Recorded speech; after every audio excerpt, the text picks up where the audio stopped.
My father smashed a landscaping brick directly into my face because my fiancé refused to leave me for my sister.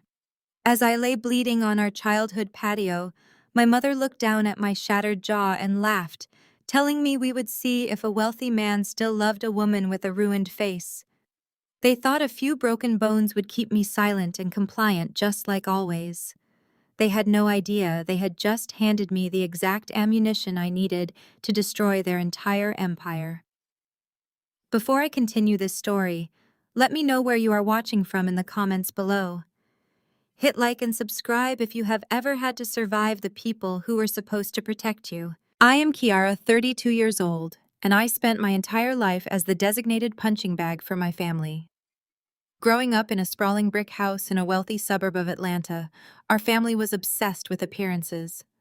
My father, Warren, ran a logistics company and served as a deacon at our church. My mother, Beatrice, was the ultimate church lady, her identity wrapped entirely in her social standing and her perfectly coordinated Sunday suits. To the outside world, we were the model African-American family of success and faith. Behind closed doors, it was a dictatorship. I was the scapegoat, the one whose achievements were always minimized, whose boundaries were constantly violated. My sister, Chantel, 2 years younger, was the golden child. She could do no wrong. When she crashed my parents' luxury sedan at 17, they blamed me for not driving her.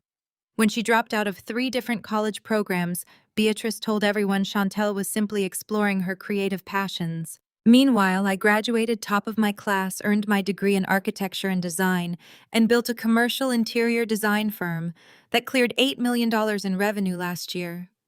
My family never celebrated my business. They called it a cute little decorating hobby. I met Julian 2 years ago. He is 34, a brilliant tech venture capitalist, and the first man who ever looked at my family and immediately recognized the toxicity. He saw how Beatrice manipulated me and how Warren demanded absolute submission. Julian became my safe harbor. Chantel hated him from the start, mainly because she could not manipulate him. She had married Preston, a white real estate agent who was 33 and looked perpetually exhausted. Preston was a decent guy who had been completely worn down by Chantel's entitlement and my parents' constant financial demands. Chantel treated Preston like an accessory, constantly belittling his income because he did not make venture capitalist money like Julian. The explosion happened at our annual Labor Day cookout. It was a massive event. Half the church congregation was there, along with Warren's business associates and various extended family members. The backyard was filled with the smell of barbecue, the sound of classic rhythm and blues, and the loud performative laughter my parents used when they had an audience. I wore a simple tailored linen jumpsuit, my natural hair styled perfectly. Beatrice pulled me aside within 5 minutes of arriving, whispering that my outfit was too basic and that I needed to put more effort into my appearance if I wanted to keep a man like Julian. I swallowed the insult, used to the constant chipping away at my self-esteem. About an hour into the party, I walked toward the stone patio to grab some fresh lemonade. The patio was bordered by heavy red landscaping bricks that Warren had obsessively arranged himself. As I approached the corner near the grill, I heard voices.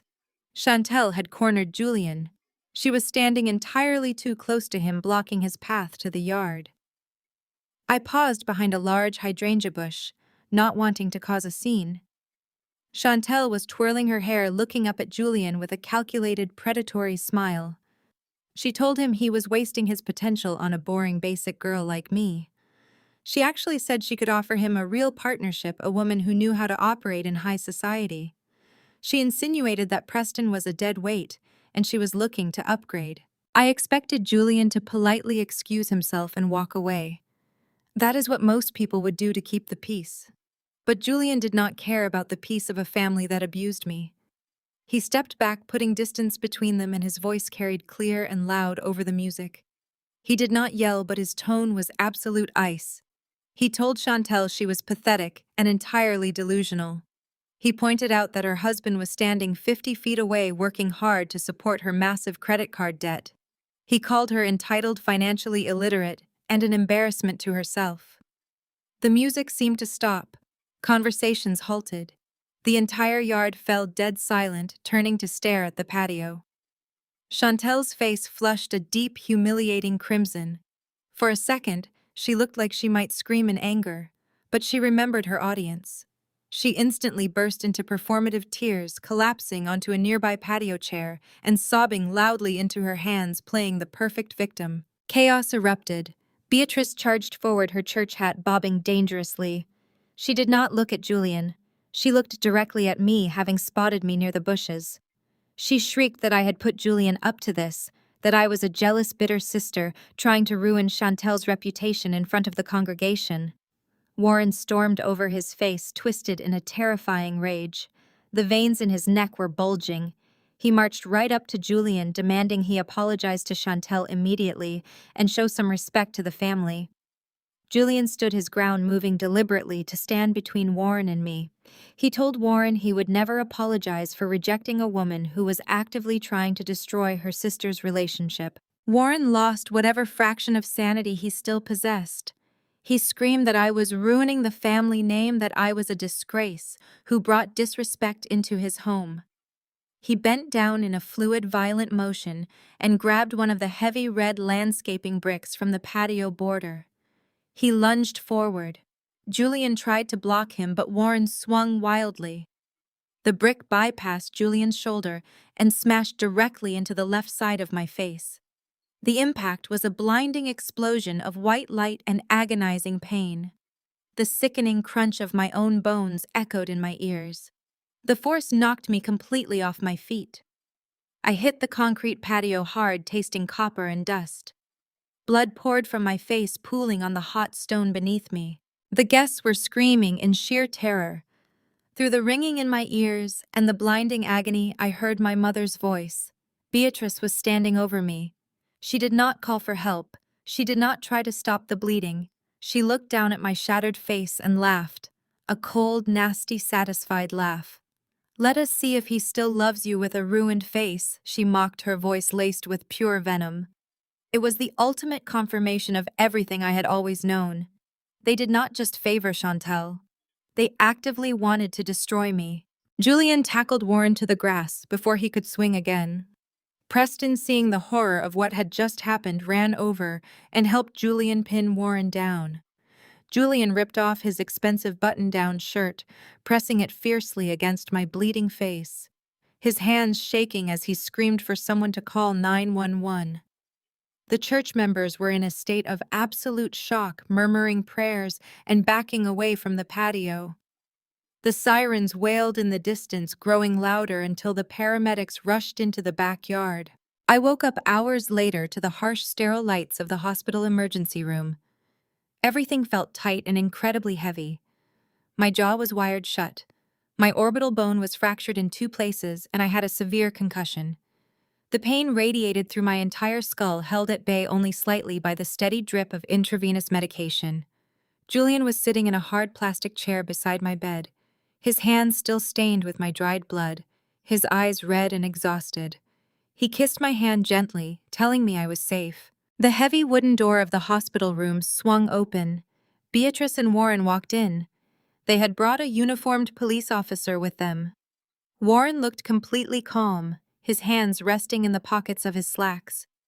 Beatrice immediately launched into her performance for the officer. She wiped away non-existent tears, claiming she was just so worried about her troubled daughter. She told the officer I had a severe drinking problem.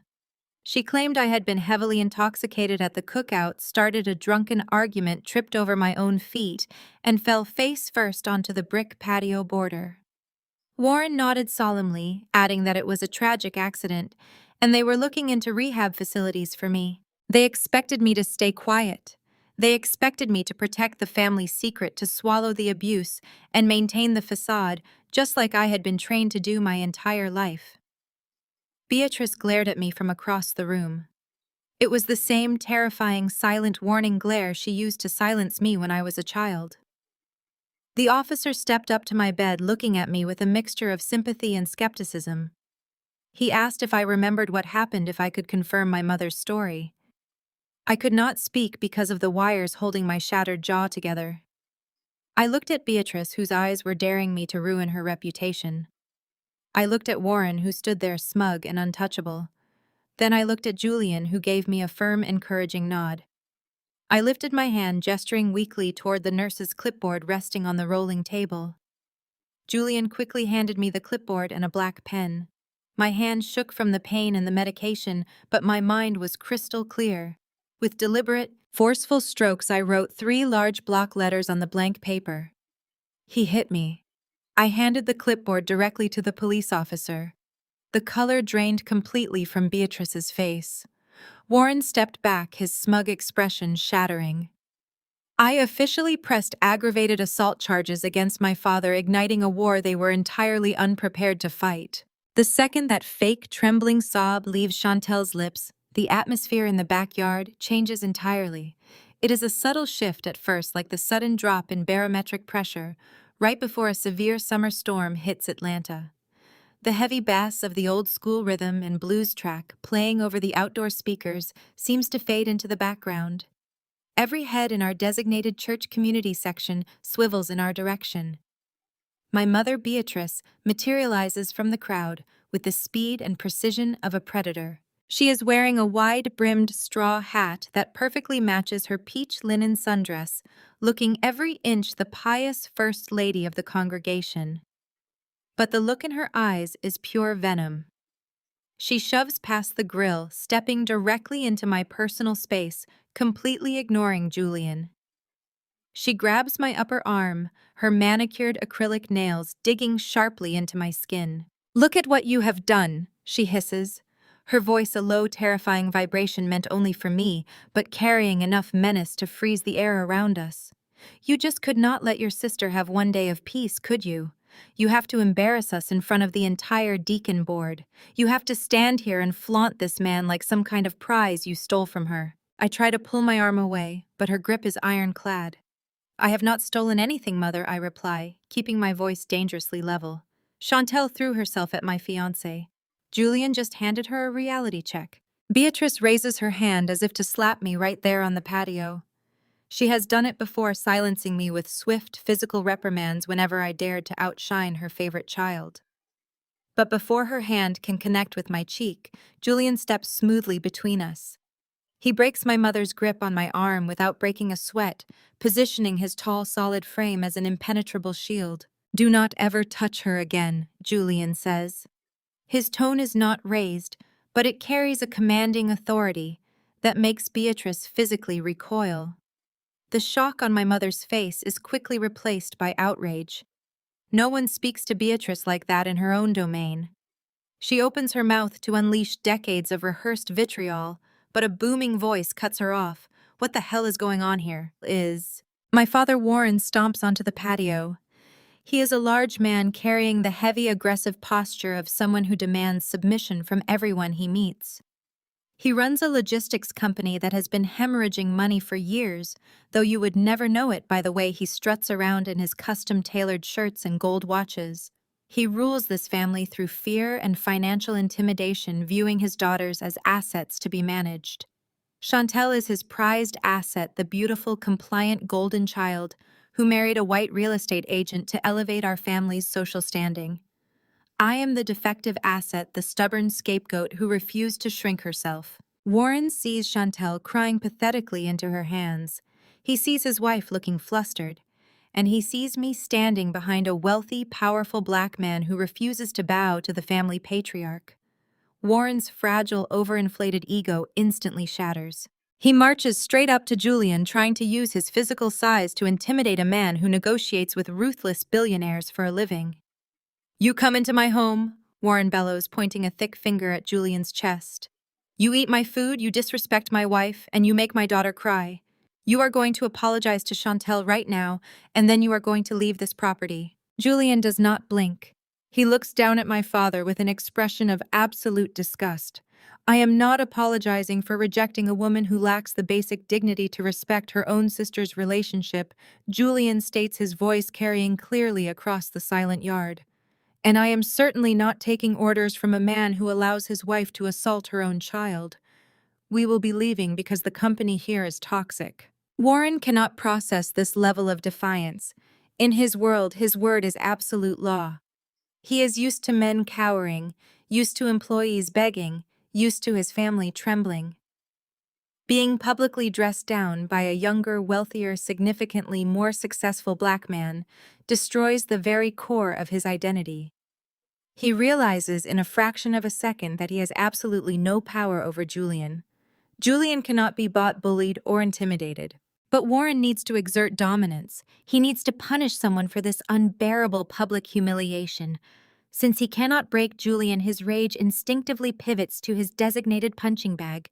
He turns his wild, bloodshot eyes toward me. "This is your fault," Warren screams, spittle flying from his lips. "You bring this arrogance into my house. You have always been a jealous, spiteful problem.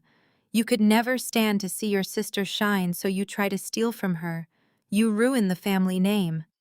I stand tall, refusing to break eye contact, refusing to give him the satisfaction of seeing my fear. "I am not ruining anything," I say firmly. "You are exposing yourselves." That is the moment Warren completely loses his mind. The rational part of his brain shuts down, replaced by a blind, violent fury. He drops his gaze to the edge of the patio, where a row of heavy, solid red landscaping bricks forms a decorative border. He bends down in a fluid, terrifyingly fast motion and wraps his large hand around one of the loose bricks. Julian sees the movement and lunges forward to intercept him, but Warren is operating on pure, unadulterated adrenaline. He swings his arm in a massive, sweeping arc. The brick bypasses Julian's outstretched shoulder. Time seems to slow down to an agonizing crawl. I can smell the charcoal smoke from the grill. I can hear the gasp of a woman standing near the punch bowl. I see the rough, textured surface of the red brick hurtling directly toward my face. The impact is catastrophic. A blinding flash of white light explodes behind my eyes. The sound of my own bones shattering echoes loudly in my ears, a sickening crunch that reverberates through my entire skull. The sheer force of the blow lifts me off my feet and throws me backward. I hit the concrete patio hard. The air is violently knocked from my lungs. A profound, ringing silence overtakes my hearing, followed by a high-pitched whine. Agony radiates through my jaw, my cheekbone, and my eye socket. It is a sharp, burning pain unlike anything I have ever experienced. I can taste copper and dust filling my mouth. Warm, thick blood immediately begins pouring down the side of my face, pooling on the sun-baked stones beneath me. I try to breathe, but my airway feels restricted by the swelling and the blood. Through my blurred, spinning vision, the world above me looks distorted. The guests around the yard are screaming in sheer terror. People are dropping their plates, backing away from the patio in absolute horror. But right above me, blocking out the sun, is my mother. Beatrice looks down at me. She does not scream for an ambulance. She does not drop to her knees to check if I am alive. She does not try to stop the bleeding pouring from her daughter's shattered face. Instead, a slow, twisted smile spreads across her perfectly painted lips. She laughs. It is a cold, nasty, incredibly satisfied sound that cuts through the chaos of the yard. It is the sound of a woman who believes her ultimate problem has finally been solved. "Let us see if he still loves you with a ruined face." She mocks, her voice dripping with pure, concentrated venom. It is the ultimate confirmation of everything I have always known deep in my bones. They do not just favor my sister. They actively despise me. They want me broken, ugly, and subservient. They want me destroyed so Chantel can shine without competition. But they severely miscalculated the man standing next to me. Julian does not freeze. He does not run away in horror like my mother hopes. He transforms instantly from a calm professional into a fierce, unwavering protector. With a roar of pure fury, Julian tackles Warren straight off the patio and onto the grass. The sheer force of the tackle sends the heavy brick flying from Warren's grasp. Julian pins my father down his knee, driven hard into Warren's chest, ensuring the man cannot move another muscle. With his free hand, Julian frantically pulls his phone from his pocket, dialing 911 while screaming for anyone to bring towels. Preston, Chantel's husband, finally breaks out of his shock. He sprints across the yard, dropping his own drink, and helps Julian keep Warren pinned to the ground. Preston looks absolutely sick to his stomach, staring at my father with utter revulsion. Julian does not wait for towels. He violently rips off his expensive custom-tailored button-down shirt, leaving himself in just his undershirt. He scrambles back to my side, dropping to his knees on the bloody concrete. He presses the bundled fabric fiercely against the right side of my face, applying intense pressure to stem the massive flow of blood. "Stay with me, Kiara," Julian pleads, his hands shaking, his voice cracking with a raw, desperate fear I have never heard from him before. "Keep your eyes open, baby. Look at me. Do not close your eyes." I try to focus on his face, but the edges of my vision are rapidly darkening. The pain is becoming a distant throbbing hum as my body goes into deep shock. I can hear the distant wailing sound of sirens approaching the neighborhood growing louder by the second. I see the panicked faces of my church congregation peering over Julian's shoulder. And just before the darkness completely overtakes me, I see my mother standing a few feet away. Her arms crossed, her expression hardened into a mask of righteous indignation, already preparing the lies she will tell. The wail of the ambulance sirens slowly fades, replaced by the relentless rhythmic beeping of hospital monitors and the harsh glare of sterile fluorescent lights. I drift back into consciousness, but my body feels like it belongs to someone else. The left side of my face is a canvas of pure radiating agony. I try to open my mouth to speak, to ask where I am, but my jaw refuses to move. Panic spikes in my chest as my tongue traces cold, rigid metal. My jaw is wired completely shut. The pressure around my left eye is immense, a heavy, throbbing weight that signals a severe fracture of the orbital bone. Every heartbeat sends a shockwave of pain through my skull. Julian is sitting in a hard plastic chair pulled flush against my bed. He looks entirely out of place in the sterile room, his undershirt still stained with my dried blood. His usually immaculate posture hunched forward in sheer exhaustion and worry. When he sees my right eye flutter open, he stands up instantly, his hands hovering over me as if he wants to hold me, but is terrified of causing more pain. He tells me I am in the trauma ward. He tells me the doctors had to perform emergency surgery to stabilize the fractures in my face. His voice is steady, but his eyes are burning with a contained volcanic rage. He promises me that I am safe now, but we both know that safety is an illusion when it comes to my family. The heavy wooden door of my hospital room swings open. I expect to see a doctor or a nurse, but instead the nightmare walks right back into my reality. My mother Beatrice and my father Warren step into the room. They are not alone. A tall, serious-looking police officer in a dark uniform flanks them, a notepad already in his hand. Beatrice has not even bothered to change out of her peach linen sundress or remove her ridiculous straw hat. She has, however, completely rearranged her demeanor. Gone is the woman who laughed at my shattered face on the patio. In her place is the ultimate performance of a grieving, heartbroken mother. She clutches a damp tissue in her manicured hands, her shoulders trembling with manufactured sobs. Warren stands beside her, playing the role of the stoic, burdened patriarch, his face set in lines of practiced exhaustion. Beatrice immediately takes control of the narrative, just as she has done every single day of my life. She turns to the police officer and begins speaking in that syrupy, perfectly modulated church voice she uses to charm the congregation. She points a trembling finger at my bed and sighs heavily, playing the ultimate victim of a troubled child. "Officer, I just cannot bear to see my daughter like this," Beatrice says, her voice echoing off the sterile walls. "It breaks a mother's heart. I told you she has been struggling for years. The jealousy, the drinking, the instability. It all just boiled over today. We tried to get her help, but she refuses to listen to her elders." The officer looks from Beatrice to me, his pen hovering over his notepad. He asks Beatrice to clarify exactly what happened in the backyard. Warren steps forward, placing a heavy, supposedly comforting hand on his wife's shoulder. He speaks with the smooth, authoritative tone of a man used to running boardrooms and commanding respect. He tells the officer that I showed up to the family cookout heavily intoxicated. He claims I was belligerent and aggressive, picking fights with my younger sister because I was jealous of her marriage.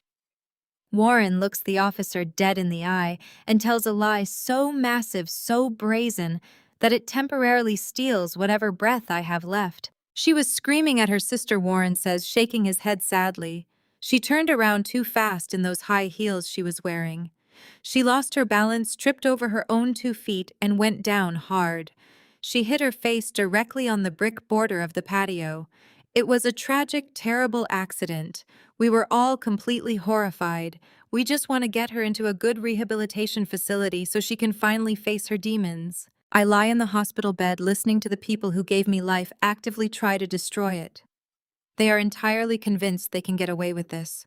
They assume their social standing, their church titles, and their affluent address will shield them from any consequences.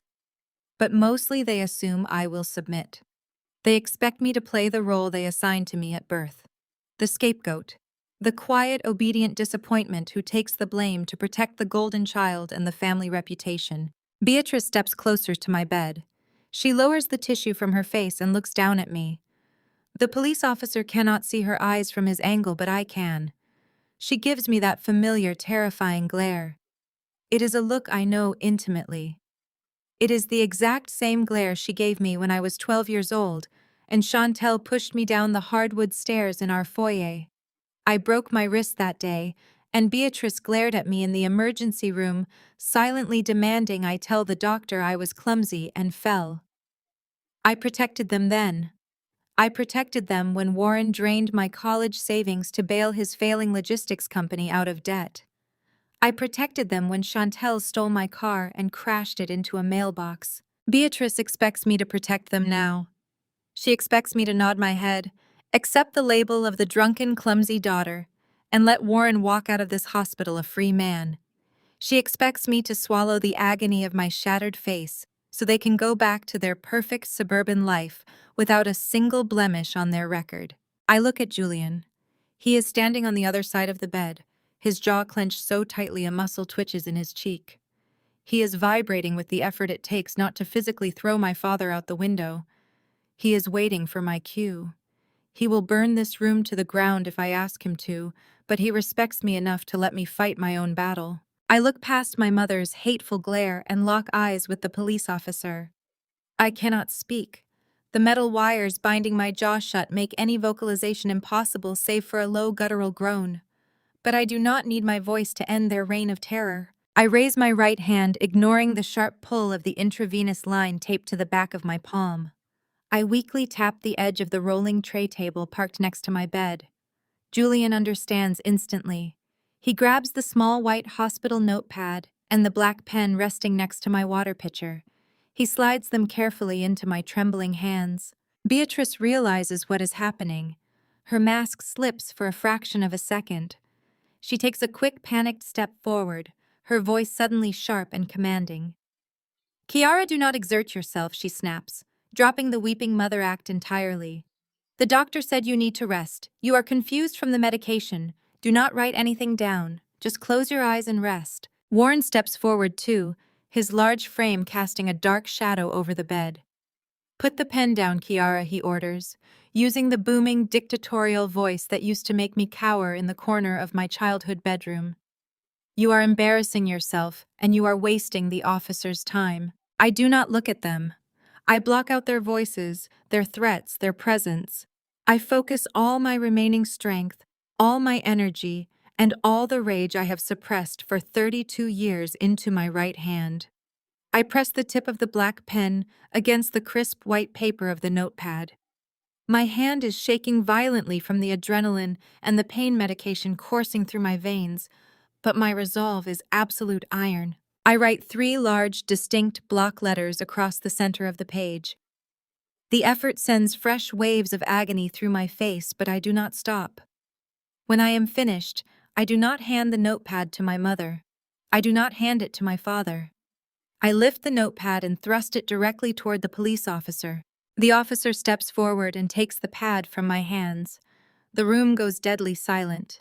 The only sound is the rhythmic, mechanical beeping of my heart monitor, which is racing wildly. The officer looks down at the paper. He reads the 3 words I wrote. He hit me. The atmosphere in the hospital room drops 10 degrees. The officer slowly lowers the notepad and turns to look at my father. The deference and polite sympathy he had previously shown Warren completely vanishes, replaced by the hard, calculating stare of law enforcement dealing with a violent suspect. Julian steps forward, his voice completely calm but carrying the weight of an executioner. "I am a direct witness," Julian tells the officer. Her father, Warren, picked up a solid landscaping brick and deliberately smashed it into her face in front of 50 people. Her mother laughed while she bled on the ground.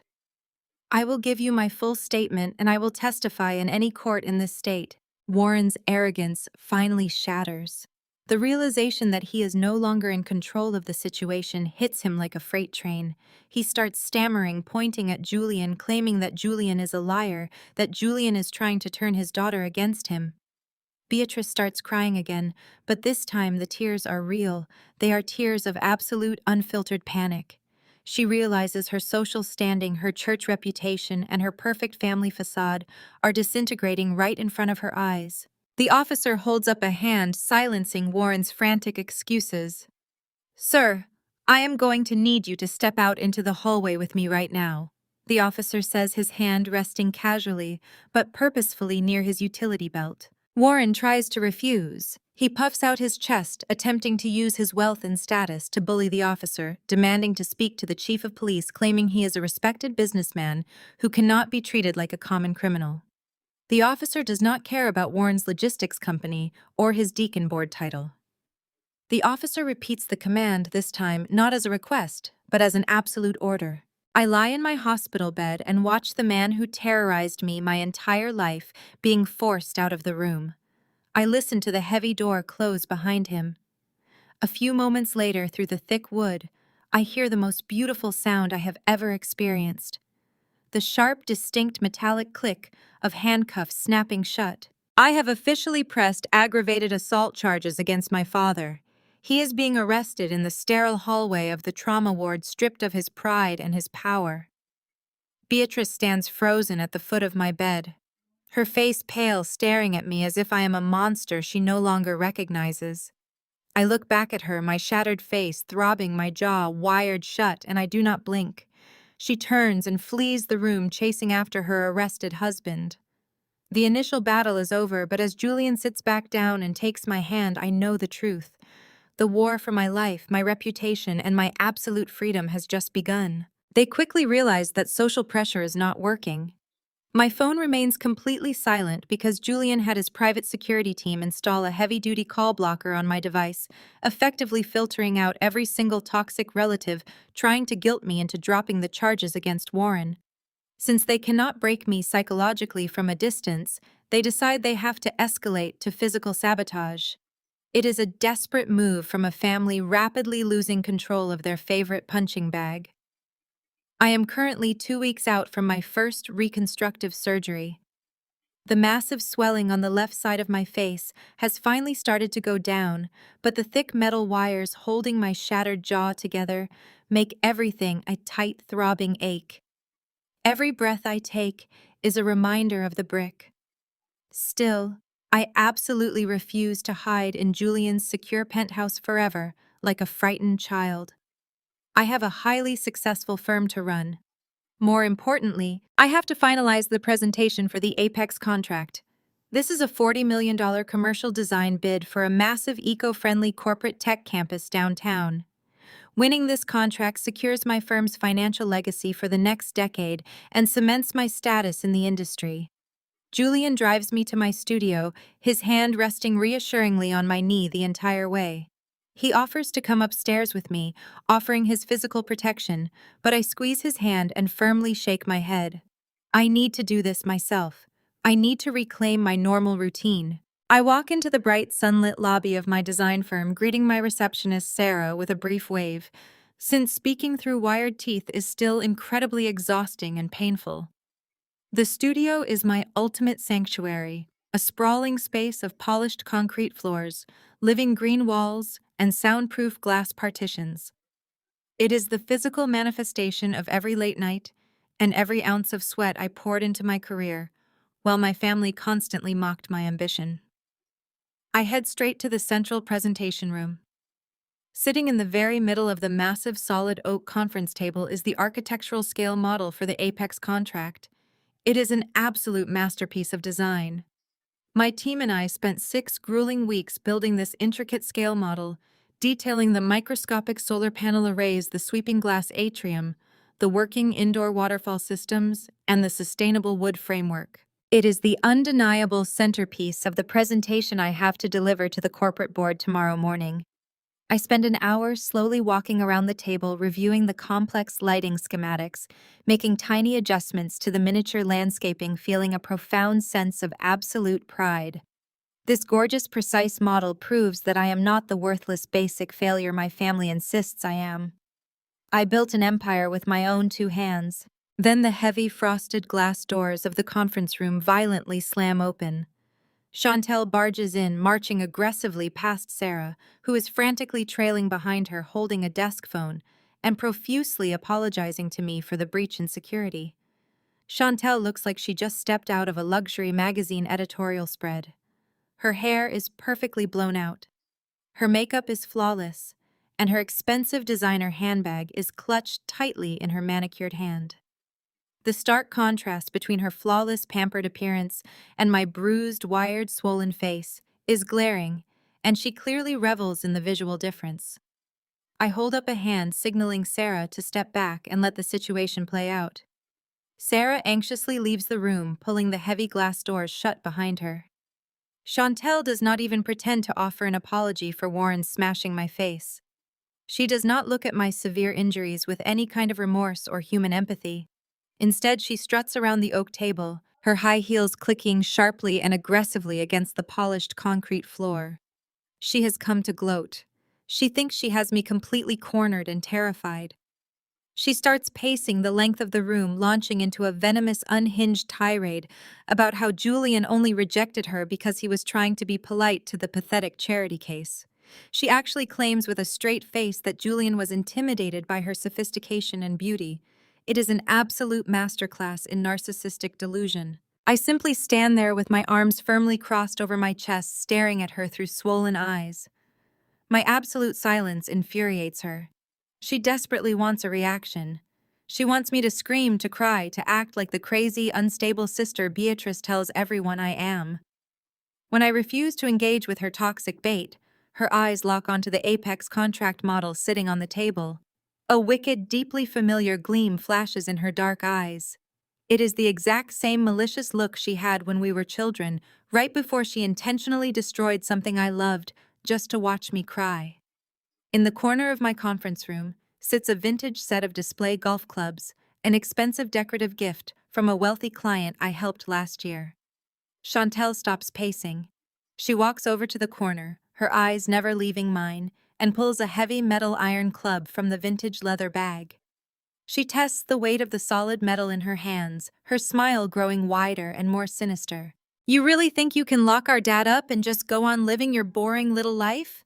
She spits, stepping closer to the conference table. "You think because you have a fancy office and a rich boyfriend to hide behind, you are somehow better than us? You are nothing." Before I can even take a single step forward to intervene, Chantel raises the heavy iron golf club high above her perfect hair and brings it crashing down directly onto the architectural model. The loud, violent sound of shattering acrylic and snapping wood fills the entire room. She swings the heavy iron again and again, grunting with the physical effort, as she pulverizes 6 weeks of painstaking, meticulous design work into absolute garbage. Miniature glass atriums explode into jagged shards that fly across the room. The carefully constructed sustainable framework splinters into 1,000 tiny pieces, scattering across the beautiful oak table and raining down onto the concrete floor.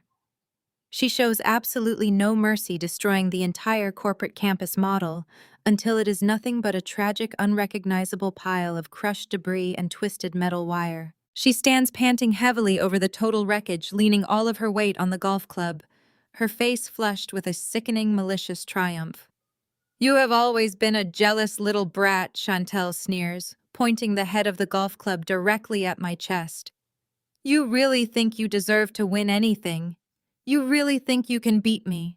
Remember when Dad broke your precious science fair project the night before the state competition, just so I could win the district medal instead? You cried for a week and nobody cared. You are absolutely nothing without us. We make the rules in this family. We decide when you succeed, and we decide when you fail. You are going to pick up the phone, call the police, and drop those assault charges today. Or I promise you I will come back here tomorrow and destroy every single thing left in this building. Chantel drops the golf club onto the concrete floor with a loud ringing clatter.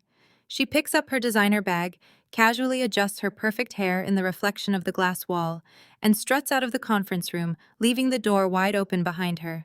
She genuinely believes she has just ruined my career and terrorized me into absolute submission. She fully expects me to sink to the floor and weep over the shattered pieces of my biggest corporate contract. Sarah rushes into the room moments later, her hands covering her mouth, her eyes wide with sheer horror as she surveys the destroyed model. She starts panicking, her voice trembling as she asks if she should call building security, asking how we are possibly going to fix the presentation for the corporate board tomorrow morning. I reach out and place a gentle, steady hand on Sarah's shoulder to calm her racing panic. I do not panic. I do not cry. I do not feel a single ounce of defeat. I look down at the ruined model, and then I slowly look up at the ceiling. Mounted discreetly in all four corners of the conference room are small black, highly advanced domes. Chantel is entirely unaware that because my firm deals with highly confidential corporate blueprints and proprietary designs, my entire studio is equipped with a state-of-the-art commercial security system. Every single room has 4K resolution cameras continuously recording crystal-clear video and high-definition audio. I captured every single violent swing of the golf club. I captured her explicit extortion demand to drop the criminal charges against our father. And most importantly, I captured her explicit voluntary confession about our father intentionally destroying my childhood science project to rig a competition in her favor. She seamlessly handed me undeniable, legally binding proof of a lifelong coordinated pattern of targeted familial abuse and property destruction. I pull my phone from my pocket, open my messaging app, and tell Julian it is time to go on the absolute offensive. Chantel does not just drop the heavy iron golf club and walk away silently. She lingers in the doorway of my glass-enclosed conference room, her chest heaving slightly from the physical exertion of destroying 6 weeks of my life's work. She kicks a jagged piece of custom acrylic out of her path with the toe of her designer pump. She looks at me fully expecting to see a broken woman sinking to the floor, weeping over the shattered remains of a $40 million presentation. Instead, I am just staring at her, my posture perfectly straight, despite the agonizing rhythmic throb radiating from my fractured facial bones. My absolute silence unnerves her, so she decides she needs to escalate. She tells me that the smashed architectural model is just a small preview of what is coming. She promises that as soon as Warren posts his bail and handles the ridiculous police misunderstanding, he is going to make a few targeted phone calls. She leans against the doorframe, admiring her fresh manicure, and claims our father will reach out to his golf buddies on the regional banking boards and the commercial real estate commissions. She says he will have my business lines of credit frozen by Friday morning. She boasts that my design firm will be permanently blacklisted across the entire city of Atlanta, stating that no corporate tech client will ever trust a disgraced, unstable woman who tried to put her own father in prison over a simple family disagreement. She looks me dead in the eye and tells me I will be bankrupt by Christmas. She says I will be forced to crawl back to their sprawling brick house on my hands and knees, begging for a junior administrative position at Warren's logistics company just to afford my rent. She flips her perfect hair over her shoulder, pulls the heavy glass door shut, and struts down the hallway. I listen to the rhythmic, arrogant clicking of her heels fade into the distance. She genuinely believes she has delivered the ultimate checkmate. She thinks she holds all the leverage. I stand alone in the center of the ruined room, surrounded by the pulverized remains of the Apex corporate campus model. Shards of custom-cut glass, snapped sustainable wood, and crushed miniature solar panels are scattered across the polished concrete. The physical damage to the model is extensive, representing tens of thousands of dollars in materials and highly skilled labor. But as I look down at the wreckage, I do not feel panic. I do not feel the crushing weight of defeat that Chantel intended to inflict. Instead, a cold, incredibly sharp clarity washes over my entire body. Through the tight metallic grip of my wired jaw, my lips curve upward into a slow, terrifying smile. Chantel's threat of total financial ruin relies entirely on a massive illusion.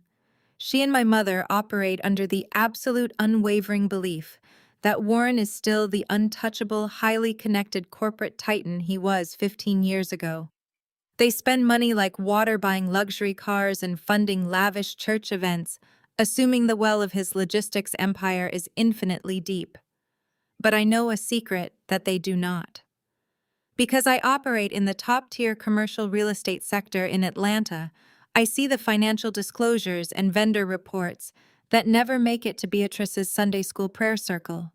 I know exactly what is happening behind the heavy mahogany doors of Warren's company. Warren does not have deep corporate connections anymore. His logistics firm is a rapidly sinking ship running entirely on fumes, outdated contracts, and a mountain of lies. Over the past 3 years, I have quietly watched his company lose major distribution bids to younger tech-savvy competitors. I have heard the explicit whispers from commercial landlords about his perpetually late lease payments on his massive warehouse spaces. His golf buddies on the banking boards do not respect him anymore. They consider him a massive, unpredictable liability. The financial empire he uses to terrorize and control our family is nothing but a hollow shell waiting to collapse under its own weight. Sarah. My receptionist slowly pushes the conference room door open. Her eyes are wide with shock as she takes in the total destruction of the room. She immediately starts apologizing, her voice trembling as she asks if she should call building security or the local police to report the vandalism. I hold up my hand to stop her frantic questions. I pull my phone from my pocket and open a fresh text document, typing rapidly to communicate without aggravating my fractured bones. I tell Sarah not to call the police just yet. I assure her that everything is entirely under control and ask her to simply secure the room so no one disturbs the evidence. I walk over to the discrete control panel mounted on the wall and interface my phone with the studio's internal network. I pull up the feeds from the 4 high-definition security cameras positioned in the corners of the ceiling. Chantel is entirely unaware that because my firm deals with highly confidential corporate blueprints and proprietary designs, my entire studio is equipped with a state-of-the-art commercial security system. Every single room continuously records crystal-clear video and high-definition audio. I rewind the footage by 15 minutes. The playback is flawless. I watch Chantel barge into the room. The audio is incredibly crisp, capturing every single venomous word she said. I listen to her explicitly admit that Warren intentionally destroyed my childhood science fair project to rig a competition in her favor. I listen to her threaten to use Warren's financial influence to blacklist my firm unless I drop the aggravated assault charges. It is textbook witness tampering and extortion delivered straight into the lens of a 4K resolution camera. Watching the footage, I realize that simply letting the criminal justice system handle Warren is not going to be enough. A criminal conviction might put my father behind bars, but it will not dismantle the toxic foundation of their arrogance. As long as Beatrice and Chantel believe they have wealth and status, they will continue to launch smear campaigns and property attacks. They will continue to weaponize their perceived social standing to paint me as the villain. To truly win this war and ensure they can never hurt me or anyone else again, I have to completely eradicate their power. I have to tear down the financial facade they hide behind. I realized that pressing criminal charges was only the opening skirmish. I need to hit them where it actually hurts. I need to take the one thing they value more than anything else in this world, their money. I step out of the conference room and head into my private office, locking the door behind me. The pain in my face is a constant rhythmic throb, a physical reminder of the brick Warren smashed into my skull to protect Chantel's fragile ego. I sit down at my desk and open a secure video call to Julian. He answers on the first ring, his face instantly filling the screen. He is in his penthouse office surrounded by multiple monitors, displaying global market trends and venture capital portfolios. When he sees the fresh exhaustion in my eyes and the tense set of my shoulders, his professional demeanor vanishes. I cannot speak clearly, so I share my screen with him. I transmit the security footage directly to his secure server. Julian watches the video in complete silence. I watch his jaw tighten. I watch the familiar protective rage flare in his dark eyes as he listens to Chantel smash my model and threaten my livelihood. When the video ends, the silence stretches between us. He looks directly into the camera. He does not offer empty platitudes or tell me to calm down. He knows me better than that. He knows exactly what I need. "What is the play?" he asks, his voice low and completely serious. I pull up my digital notepad and share the document on our screen. I type out the reality of Warren's situation. I explain that Chantel's threat to bankrupt me is entirely hollow because Warren's logistics company is failing. I detail the industry rumors I have heard about his unpaid vendors, his aging fleet of trucks, and his maxed out lines of credit. I tell Julian that my family has declared an absolute war on my business and my life, and I am no longer willing to just play defense. I am done hiding behind security cameras and wired jaws. It is time to go on the absolute offensive. I need to know exactly how deep Warren's financial rot goes, I type on the screen. I need to bypass the sanitized public records and see the raw, unedited truth about his commercial debt. If they want to destroy my firm, I am going to buy theirs out from under them. Julian reads the text on the screen. A slow, dangerous smile spreads across his face. As a top-tier venture capitalist, dismantling failing companies and exposing fraudulent accounting is not just his job. It is his absolute specialty. He has access to financial data, corporate debt restructuring tools, and forensic accountants who can unravel a shell company in a matter of hours. "Give me 24 hours, Julian says, his fingers already flying across his mechanical keyboard as he opens up a secure terminal. I will pull every commercial lease, every tax lien, and every outstanding vendor invoice connected to his logistics firm. We are not just going to stop their smear campaign. We are going to completely liquidate their pride." I lean back in my desk chair, the pain in my face temporarily eclipsed by a surge of pure, focused adrenaline. For my entire life, I played by their rules. I kept my head down, I swallowed the insults, and I accepted the role of the family disappointment. They thought breaking my face would break my spirit. They thought sending Chantel to destroy my office would force me into submission. They have absolutely no idea that they have just handed a match and a tank of gasoline to the very person who knows exactly where all their skeletons are buried. The countdown to their total financial ruin has officially begun. Julian does not sleep. While I spend the night sitting upright in the guest suite of his penthouse holding a crushed ice pack against the throbbing wired cage of my jaw, I can hear the rapid, relentless clicking of his mechanical keyboard echoing down the hallway. He operates with the cold, surgical precision of a predator who has finally cornered its prey. By the time the sun rises over the Atlanta skyline, casting long shadows across the polished hardwood floors, the complete financial autopsy of my family is finished. Julian walks into the kitchen wearing a crisp white dress shirt with the sleeves rolled up to his elbows. He slides a thick black leather dossier across the marble island. He pours me a cup of nutrient broth, the only thing I can consume through a straw, and sits across from me. He looks completely energized. "Warren is not just broke," Julian says, his voice a low, dangerous murmur. "He is actively committing federal fraud to maintain the illusion of wealth. Prime Freight is $20 million in the red. He has missed payroll for his drivers twice in the last quarter. The only way he has kept his trucks on the road is by taking out a series of highly illegal, predatory bridge loans." Julian opens the dossier and points to a highlighted spreadsheet. Warren secretly took out a massive second mortgage on the family estate.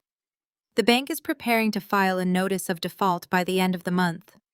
Beatrice is currently hosting her elite church prayer circle in a mansion the bank is about to seize. A sharp electric jolt of satisfaction cuts right through the heavy pain medication, dulling my senses. But Julian is not finished. He taps a second document, this one bearing the logo of a prominent commercial real estate brokerage. The brokerage owned by Preston Chantel's husband. To satisfy his highest interest lenders, Warren siphoned $600,000 directly out of Preston's corporate escrow accounts. Julian explains, his dark eyes locking onto mine. He forged Preston's signature to authorize the transfer, categorizing it as an emergency logistics investment. Your father is bleeding his golden child's husband dry, and Preston has absolutely no idea. I stare at the documents. The sheer magnitude of Warren's arrogance is breathtaking. He smashed a brick into my face because he felt disrespected, yet he has been quietly stealing from the son-in-law he constantly praises. I pull my tablet toward me and quickly type a message on the screen. What is our move? Julian leans back in his chair, a slow, ruthless smile spreading across his face. My venture capital firm just purchased the primary commercial debt portfolio containing Warren's largest defaulted loans. We acquired it for pennies on the dollar at 4 a.m. As of right now, Kiara, I am your father's primary secured creditor. I literally own his company. The notification tone on my phone shatters the quiet intensity of the kitchen. I glance at the screen. It is an email from Richard Vance, a notoriously aggressive, high-priced defense attorney in downtown Atlanta. The subject line reads, "Urgent resolution regarding family dispute." Vance is requesting an immediate private mediation meeting at his office this afternoon. He claims he wants to resolve the unfortunate misunderstanding surrounding the aggravated assault charges before the district attorney officially moves forward with an indictment. He wants to bully me into dropping the case behind closed doors. I look at Julian. I grab my stylus and type a single word on my tablet. Accept. Despite the intense radiating pressure in my fractured orbital bone, I refuse to look like a victim. I dress in a tailored charcoal gray power suit. I secure my hair in a severe polished bun. Julian drives us to the financial district, his hand resting firmly on the small of my back as we enter the towering glass skyscraper. Richard Vance's office is designed to intimidate. It is a sprawling corner suite, paneled in dark, oppressive mahogany, featuring a massive conference table that looks like it belongs in a courtroom. Warren is already sitting at the head of the table. He looks haggard, the dark circles under his eyes betraying his profound lack of sleep, but he immediately straightens his posture and thrusts out his chest when I walk into the room, attempting to project his usual suffocating dominance. Beatrice is seated next to him, draped in an emerald green St. John knit suit, clutching her pearl necklace. She looks at my bruised, swollen face and has the audacity to sigh, rolling her eyes, as if my visible injuries are a deliberate personal inconvenience to her. Chantel and Preston sit across from them.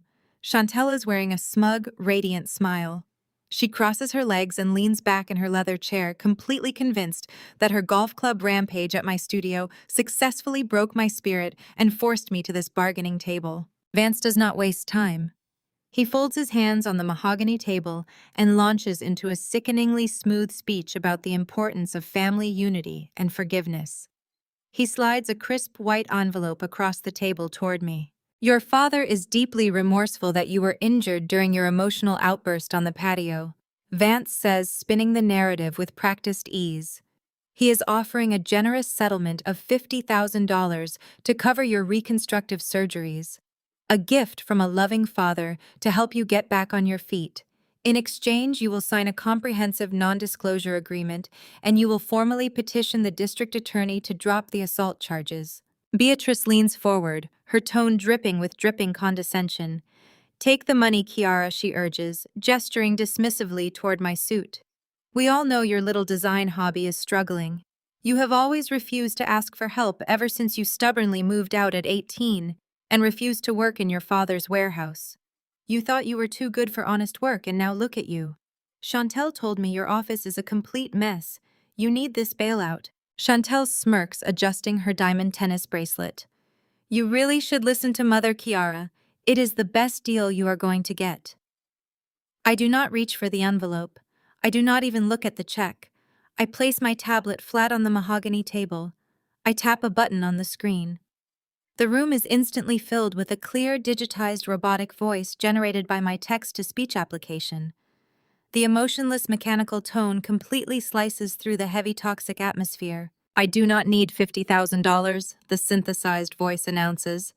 "My firm secured the $40 million Apex corporate campus contract this morning."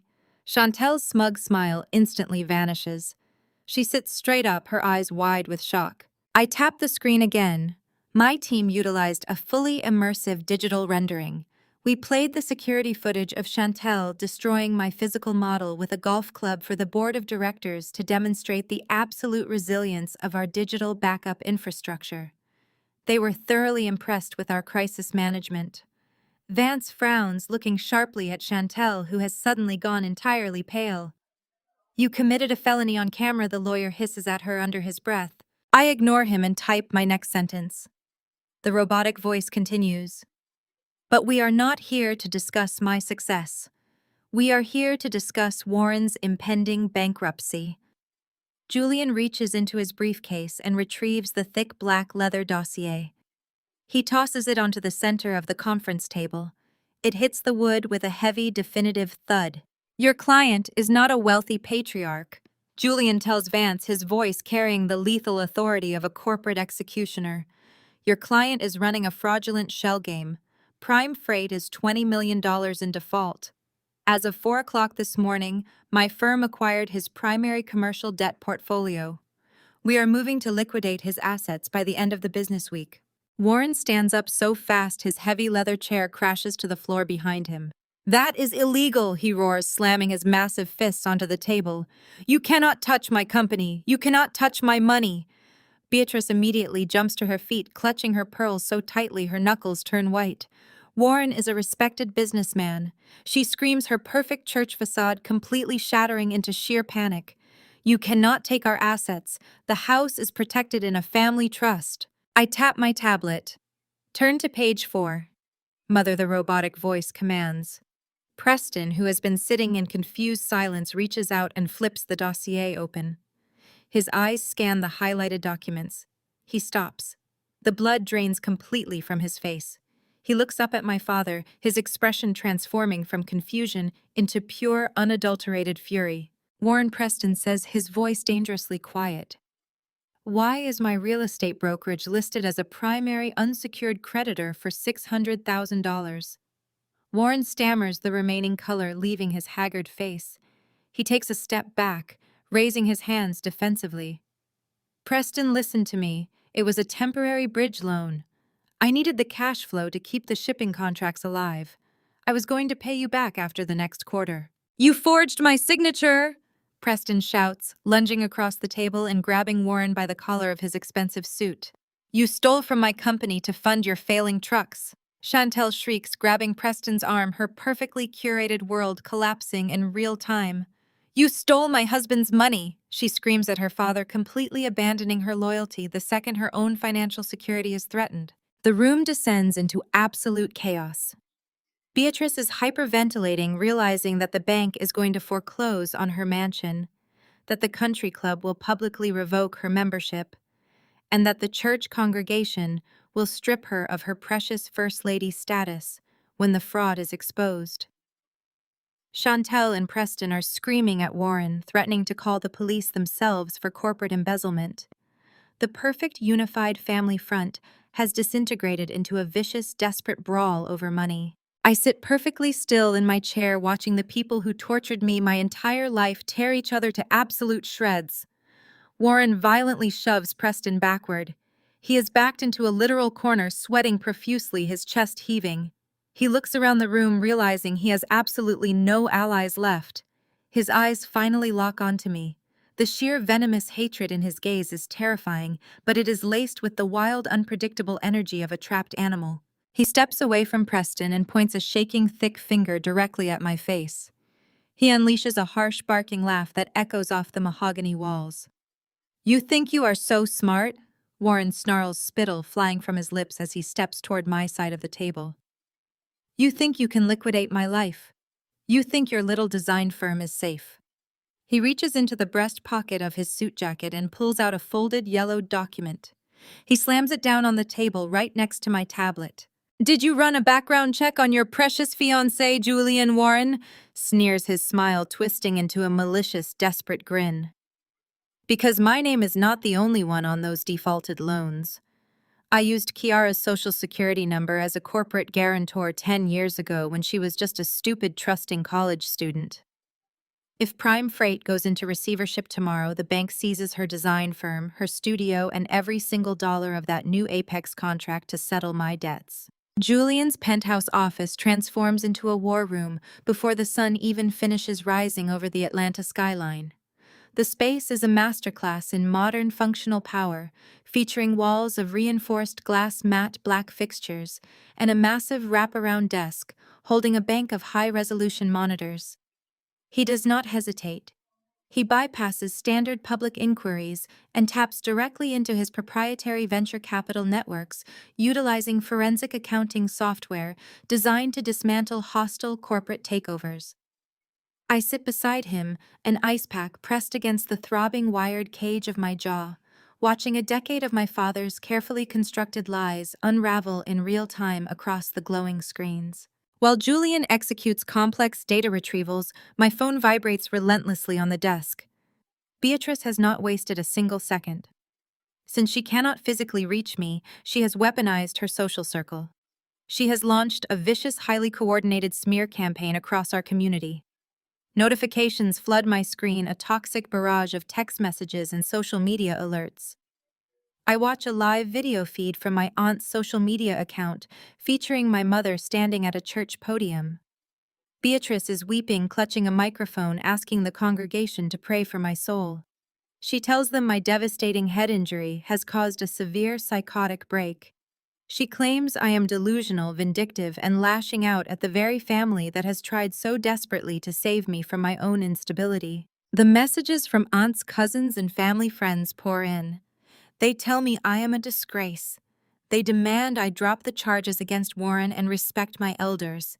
They tell me to beg for forgiveness before I ruin the family name permanently. I read a text from my cousin Marcus telling me that Chantel is absolutely traumatized by my unhinged behavior and that I need serious psychiatric help.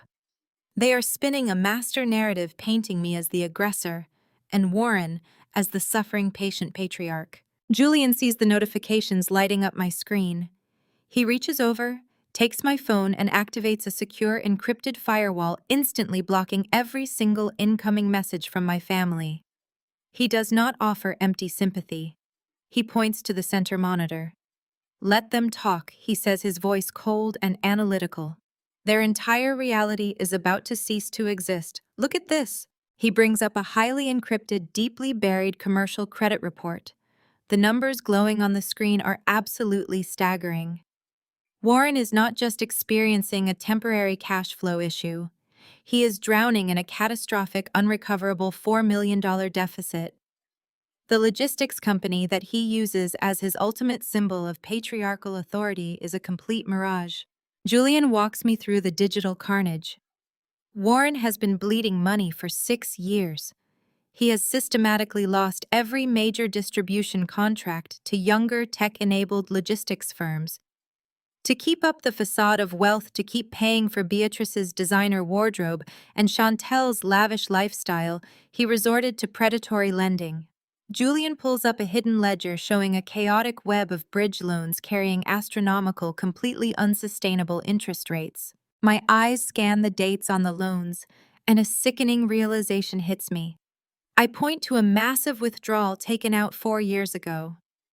It perfectly aligns with Chantel's extravagant over-the-top destination wedding in the Bahamas.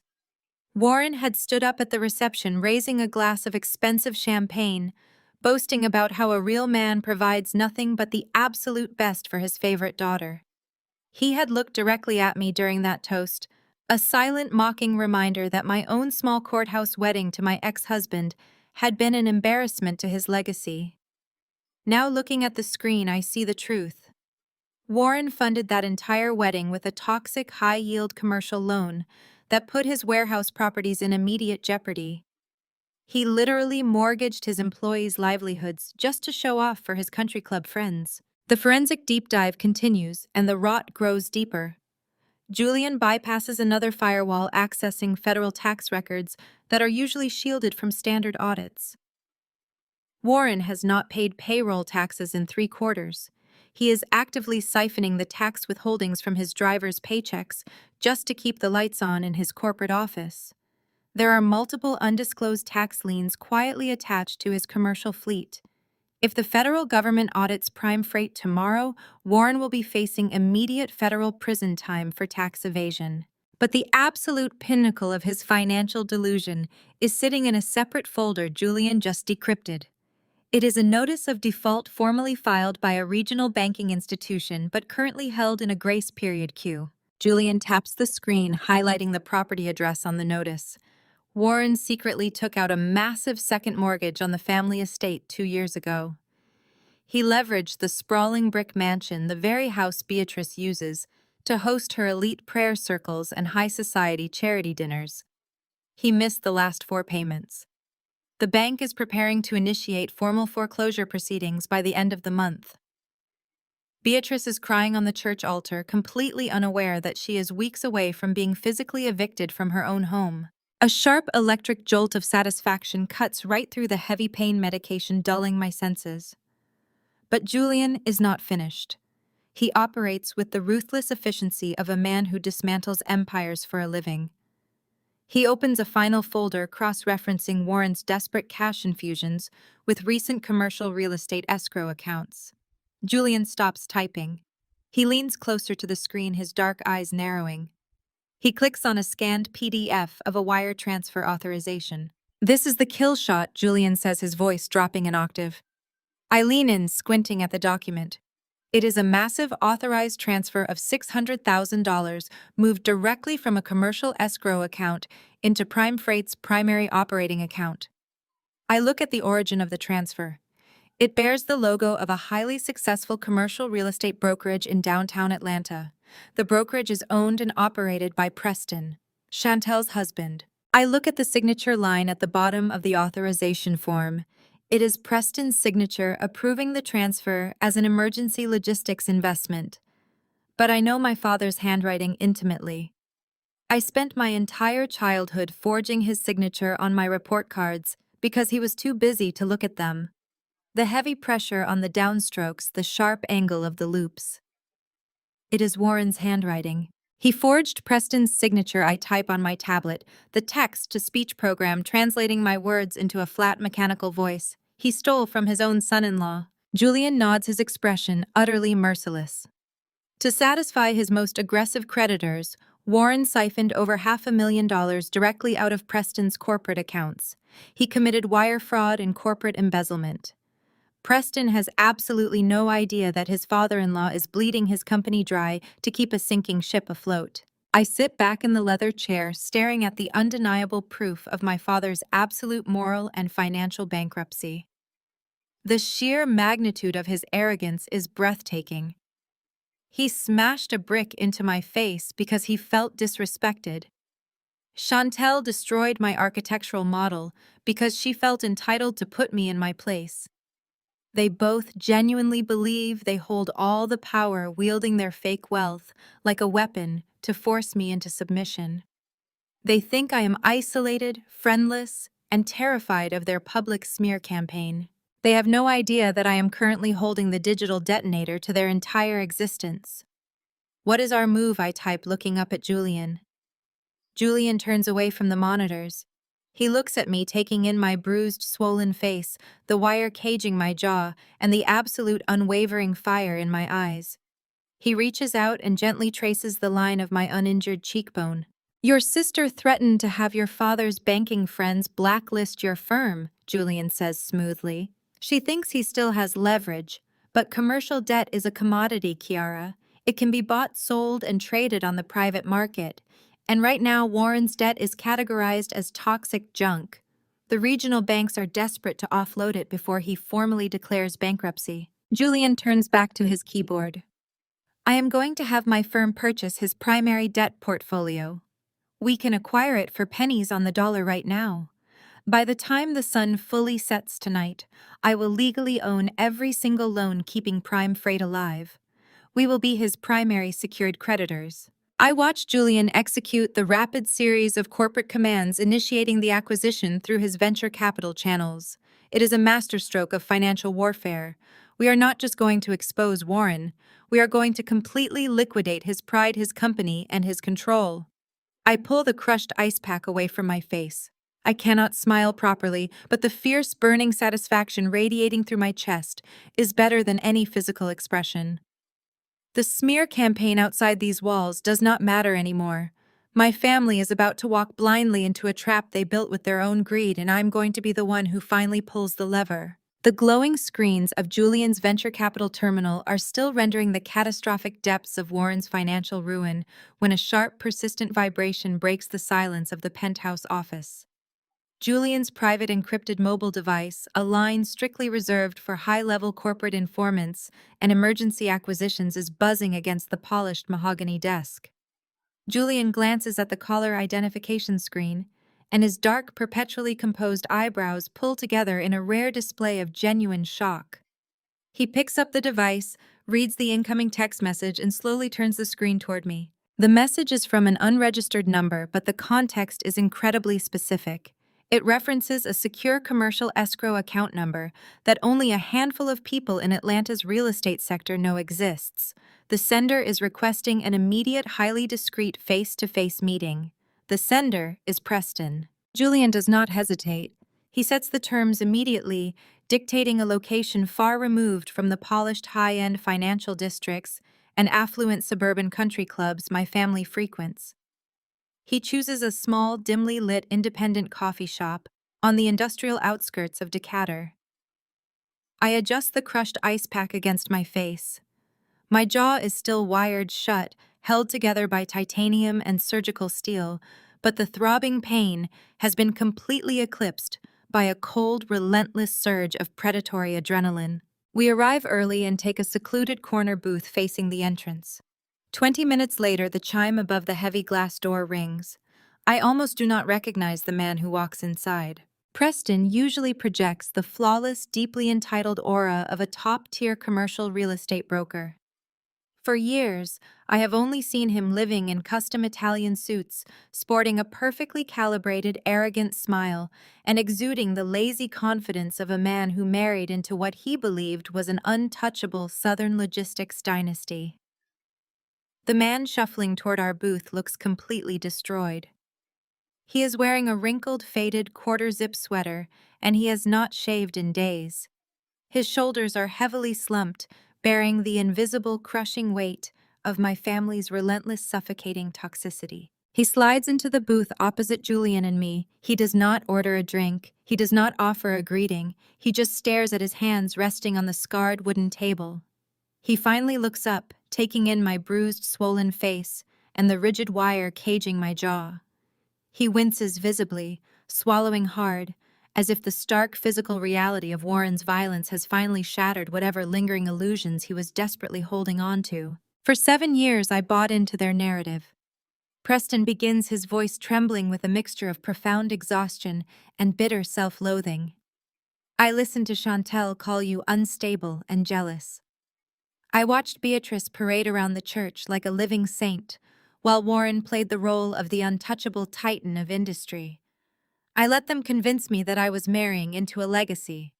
He lets out a harsh, hollow laugh that holds absolutely no humor. It is not a legacy, Preston whispers, his eyes darting nervously around the empty coffee shop. It is a parasite. Preston reaches into his jacket pocket. His hand shakes violently as he pulls out a sleek metallic flash drive. He places it precisely in the center of the table and slides it across the wood toward Julian. Chantel emptied our joint savings account yesterday morning, Preston says, his voice dropping to an urgent, panicked whisper. $650,000. Gone in a single, unauthorized wire transfer. She did not even ask me. She just took it to pay the massive retainer for Richard Vance and Warren's criminal defense team. She completely drained our liquid assets to keep your father out of a jail cell for assaulting you. I feel a familiar dark twist of disgust, but I experience absolutely zero surprise. Chantel has always functioned as an aggressive extension of Warren's ego. She will gladly bankrupt her own marriage and destroy her husband's financial security just to maintain her hollow status as the golden child. I tap my stylus against my digital notepad, prompting Preston to continue. But that is just the beginning, Preston says, leaning closer across the table. I confronted her about the transfer. I demanded to see the internal accounting books for Prime Freight. Warren had given me limited administrative access to their internal servers years ago when I helped negotiate some of his warehouse leases. Chantel told me to shut my mouth and stay out of family business, so I logged in last night while she was sleeping. I spent 6 hours digging through the restricted financial directories. Warren is not just failing. He is crossing lines that will put him in federal prison for the rest of his natural life. Julian immediately pulls his ultra-slim laptop from his leather briefcase. He inserts the flash drive and activates an encrypted, isolated sandbox environment to safely view the files without triggering any remote tracking protocols. Lines of dense financial data, internal payroll spreadsheets, and heavily redacted banking records flood the high-definition screen. Julian's fingers fly across the mechanical keyboard cross, referencing the raw data with the forensic dive we performed earlier in the penthouse. I watch Julian's expression shift from predatory satisfaction to cold, absolute shock. He turns the laptop slightly so I can see the screen clearly. Warren is not just stiffing his commercial vendors or hiding multiple tax liens from the federal government. The spreadsheets tell a horrifying, deeply malicious story. Prime Freight maintains a company-sponsored pension fund for its veteran drivers, loading dock workers, and warehouse managers. These are men and women who have worked in his blistering hot warehouses for 20 years, trusting him completely with their retirement security and their families' futures. He is looting the employee pension fund, Preston whispers, running a trembling hand over his face. Whenever the predatory bridge loans come due, or whenever the bank threatens to foreclose on his warehouse properties, Warren artificially inflates the pension management fees. He creates fake administrative disbursements and siphons the cash directly into his private operating accounts. He is stealing the retirement savings of his own workforce to fund Beatrice's elite country club memberships and Chantel's endless shopping sprees. The sheer gravity of the crime is staggering. This is not a simple accounting error or a desperate corporate maneuver. This is a massive intentional violation of the Employee Retirement Income Security Act. It is a severe federal offense investigated directly by the Department of Labor and the Federal Bureau of Investigation. It carries mandatory extended prison sentences. Warren has completely abandoned any pretense of running a legitimate logistics business. He is actively operating a devastating financial fraud that will utterly ruin the lives of dozens of innocent, hardworking families the very moment the company inevitably collapses. Preston looks directly at me, tears of pure, unadulterated frustration pooling in his eyes. I cannot go down with them, Kiara. I built my brokerage from nothing. I have commercial clients who trust me implicitly. If the federal government traces the stolen pension money to the emergency loans Warren pushed through my firm's escrow accounts, I will lose my real estate license permanently. I will face a federal indictment for accessory to fraud and corporate embezzlement. He slams his fist lightly against the table. Chantel does not care. She told me to cover for her father like a loyal, obedient husband. She genuinely expects me to risk federal prison and the total destruction of my career just to protect Warren's fragile ego. I am completely done, Preston says, his voice cracking with absolute finality. I am leaving her. I have already quietly contacted a divorce attorney, but I know exactly how Warren operates. When he realizes I am jumping ship, he will try to drag me down into the mud with him. He will try to pin the escrow fraud entirely on me to save himself. I need immunity. I need an out. Yes. Julian closes the laptop with a decisive, sharp click. He looks at Preston with the cold, calculating evaluation of a general who has just acquired a highly strategic military asset. You have handed us the exact weapon we need to completely eradicate his empire, Julian says smoothly. You provided the internal login credentials, the time-stamped transfer logs, and the direct undeniable proof of the pension fund embezzlement. We can use this to absolutely bury him under a mountain of federal indictments. Will you protect my firm? Preston asks, his voice raw with pure desperation. If I help you orchestrate the final strike, will you guarantee my brokerage is shielded from the federal blast radius when the authorities raid Prime Freight? I look at the broken man sitting across from me. For years, Preston happily participated in my family's toxic, abusive ecosystem.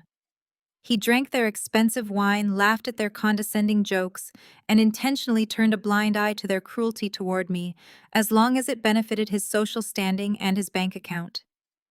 He is not a saint seeking redemption. He is a coward who is only acting out of desperate self-preservation. But in the ruthless, unforgiving world of corporate warfare, a cowardly insider is often the most valuable, devastating asset you can possibly possess. I pick up my stylus and write a short, definitive sentence on my tablet. I turn the screen toward Preston, pressing the audio button. We will shield your brokerage from the criminal fallout, the digital voice reads in its flat, emotionless tone. But you will hand over every single piece of administrative access you have to Prime Freight's internal network. You will not warn Chantel. You will not tip off Warren or Beatrice. You will pack your bags, walk out of that house tonight, and let us drop the hammer. Shikfal. Preston reads the text on the screen. A massive, shuddering breath escapes his lungs, a sound of total surrender. He nods rapidly, looking exactly like a man who has just been pulled from a sinking ship mere seconds before it slips beneath the freezing water. I will give you absolutely everything, Preston says, reaching for a napkin and a pen. Admin passwords, banking security tokens, routing numbers, encrypted server access. Tear it all down. As Preston slides the slip of paper containing the master passwords across the table and hurries out of the coffee shop, Julian and I are left sitting in the quiet booth. I look down at the sleek metal flash drive resting on the scarred wood. It is incredibly small, entirely unassuming, yet it contains enough explosive, irrefutable evidence to put my father behind bars for the rest of his natural life. Julian places his hand gently over mine, his thumb brushing against my knuckles. The federal authorities are going to freeze every single asset Warren possesses. The second we hand this over to the Bureau, Julian says quietly, his eyes burning with intense anticipation.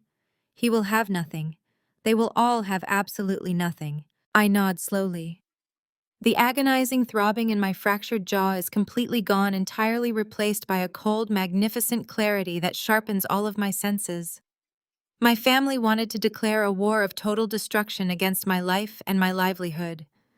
They are about to get exactly what they asked for. Julian moves with a terrifying, calculated efficiency. We do not waste a single second celebrating Preston's defection. The moment the coffee shop door swings shut behind my cowardly brother-in-law, we immediately return to the penthouse and initiate the corporate slaughter. Armed with the master passwords and encrypted server access keys, Julian and I systematically bypass the remaining firewalls, protecting Prime Freight's most sensitive financial directories. The raw data is no longer a collection of rumors or educated guesses. We possess the exact account numbers, the routing sequences, and the time-stamped ledgers proving Warren has been looting his employees' pension funds to satisfy his predatory lenders. We do not take this evidence to the authorities just yet. A criminal indictment will eventually put Warren in a federal penitentiary, but it will not give me the absolute leverage I require to completely dismantle my family's toxic power structure. I do not just want justice, I want ownership. I want to hold the deed to their arrogance. Julian utilizes his vast venture capital infrastructure to establish a heavily shielded anonymous limited liability company based in Delaware. We name it Vanguard Holdings. Within 3 hours, Vanguard Holdings is fully incorporated, legally insulated, and heavily funded by a line of credit Julian secures against my newly acquired Apex corporate campus contract. We are heavily capitalized and completely untraceable. As dawn breaks over the city, Julian begins making highly strategic, ruthless phone calls to the regional bank managers holding Warren's most toxic bridge loans. These lenders are already panicking. They know Warren is missing payments. They know his logistics company is hemorrhaging cash. They are utterly desperate to offload the high-risk debt before Prime Freight officially files for bankruptcy and leaves them with nothing. Julian presents Vanguard Holdings as a faceless corporate restructuring firm looking to acquire distressed industrial assets. He offers to buy out Warren's entire commercial debt portfolio, including the massive secret second mortgage on my parents' estate, for roughly 30 cents on the dollar. The bankers practically trip over themselves to accept the deal. By 8 o'clock in the morning, the wire transfers clear. The digital ink dries on the assignment agreements. I sit back in the leather chair staring at the final confirmation screen. Legally, I am now Warren's primary secured creditor. I own the notes on his transport trucks. I own the leases on his massive distribution warehouses. I own the mortgage on the sprawling brick mansion where my mother hosts her elite prayer circles. I hold the absolute power to foreclose, liquidate, and evict. The empire they used to belittle me is now completely under my control. I finally returned to my own home late that afternoon, craving a hot shower and a moment of silence. My jaw aches with a dull, persistent throb beneath the surgical wire, but my mind has never been clearer. I have barely stepped out of the shower and changed into a comfortable silk robe when the heavy brass knocker on my front door echoes through the quiet house. I check the security monitor mounted in the hallway. Beatrice is standing on my front porch. She is dressed flawlessly in a tailored Chanel suit, her signature string of pearls resting against her collarbone and her hair perfectly coiffed. She projects the absolute image of serene, untouchable suburban royalty. She has clearly not come to check on my physical well-being. She has come to deliver an ultimatum. I unlock the door and pull it open. Beatrice steps over the threshold without waiting for an invitation. Her expensive floral perfume immediately invades my space, bringing a wave of childhood anxiety that I firmly push down. She looks at my bruised, swollen face and the rigid wire holding my jaw together. Her expression does not soften with maternal concern. Instead, her mouth tightens into a thin, disappointed line, as if my visible injuries are a deliberate attempt to embarrass her. "You look terrible, Kiara," she says, sighing dramatically as she walks into my living room. "This entire situation has gotten completely out of hand. Your father's blood pressure is through the roof, and Chantel has been crying for 2 days straight. The stress you are putting on this family is absolutely unacceptable." I do not offer her a seat. I do not offer her a drink. I simply stand by the kitchen island, folding my arms across my chest, waiting for the performance to unfold. I type a quick response on my tablet, letting the robotic text-to-speech voice break the silence. Warren smashed a brick into my face. "Mother, I am not the one creating stress." Beatrice waves her manicured hand dismissively, as if swatting away a minor annoyance. "Your father lost his temper because you were being disrespectful. You know how much pride he takes in his legacy. You provoked him, Kiara. You always provoke him. But we are not here to dwell on the past. I am here to offer you a way back into the fold." She opens her designer handbag and pulls out a thick legal document bound in a blue cover. She places it on my kitchen counter and smooths it out with her perfectly polished fingernails. "This is an apology and forgiveness contract," Beatrice announces, her tone dripping with toxic religious superiority. "Richard Vance drafted it this morning. Your father is a generous man, Kiara. He is willing to overlook your aggressive behavior and the terrible things you said to your sister. He is willing to forgive you. All you have to do is sign this document." I look down at the contract. I do not touch it. Beatrice continues her rehearsed monologue, pacing slowly across my hardwood floor. "The terms are very simple.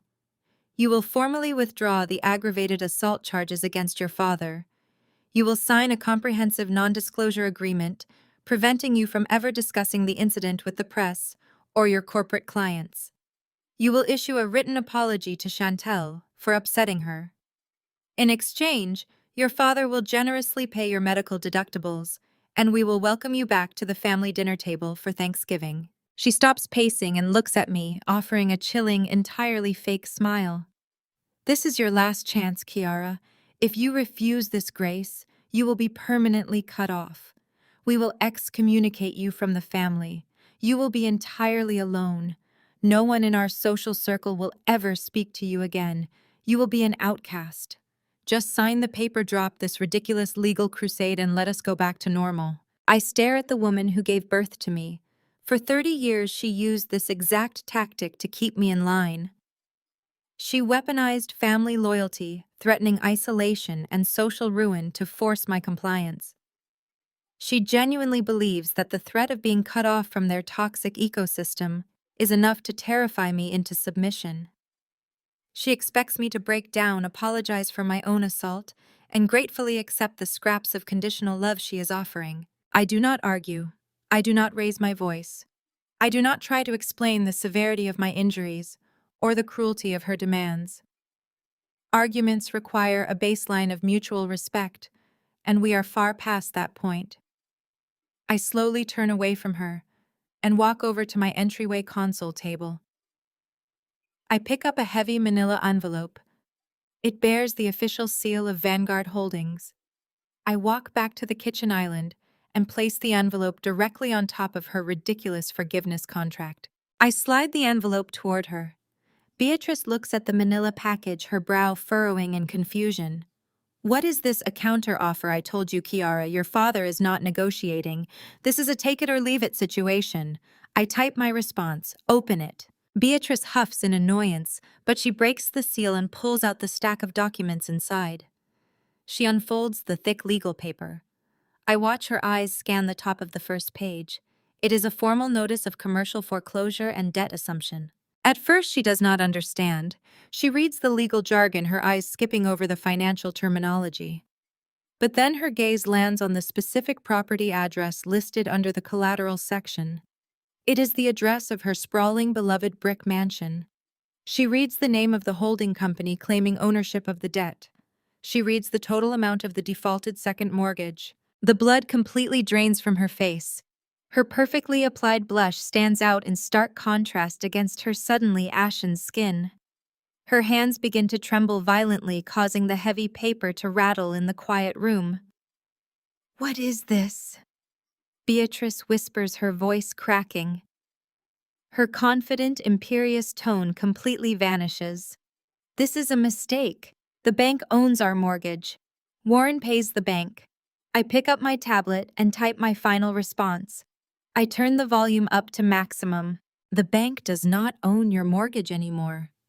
"Mother," the robotic voice declares, the mechanical sound echoing harshly off the walls. "Vanguard Holdings owns your mortgage. Vanguard Holdings owns the leases on Prime Freight's warehouses. Vanguard Holdings owns the titles to every single truck your husband operates. I am Vanguard Holdings.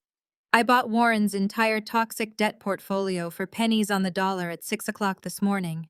Beatrice stumbles backward, her knees hitting the edge of the living room sofa. She stares at me as if she is looking at a complete stranger, a monster she cannot comprehend. "You did not come here to offer me grace," the digital voice continues relentlessly. "You came here to threaten me, but you do not have any leverage left. Your husband is $4 million in debt. He has been embezzling from his employees' pension funds. He stole $600,000 from Chantel's husband. And as of this morning, I am legally your primary creditor."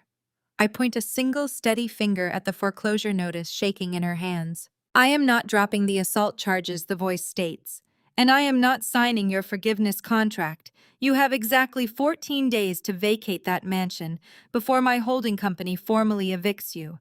Tell Warren I will see him in federal court." Beatrice opens her mouth to speak, but absolutely no sound comes out. The illusion of her wealth, her status, and her unyielding control has been completely obliterated in a matter of seconds. She drops the fake apology contract onto the floor, turns, and literally runs out of my house, leaving the front door wide open behind her.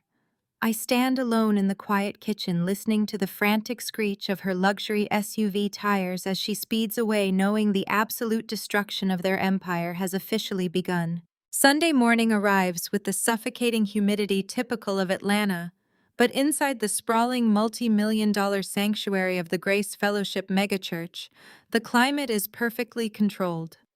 This is not just a place of worship for my parents. It is their ultimate social arena.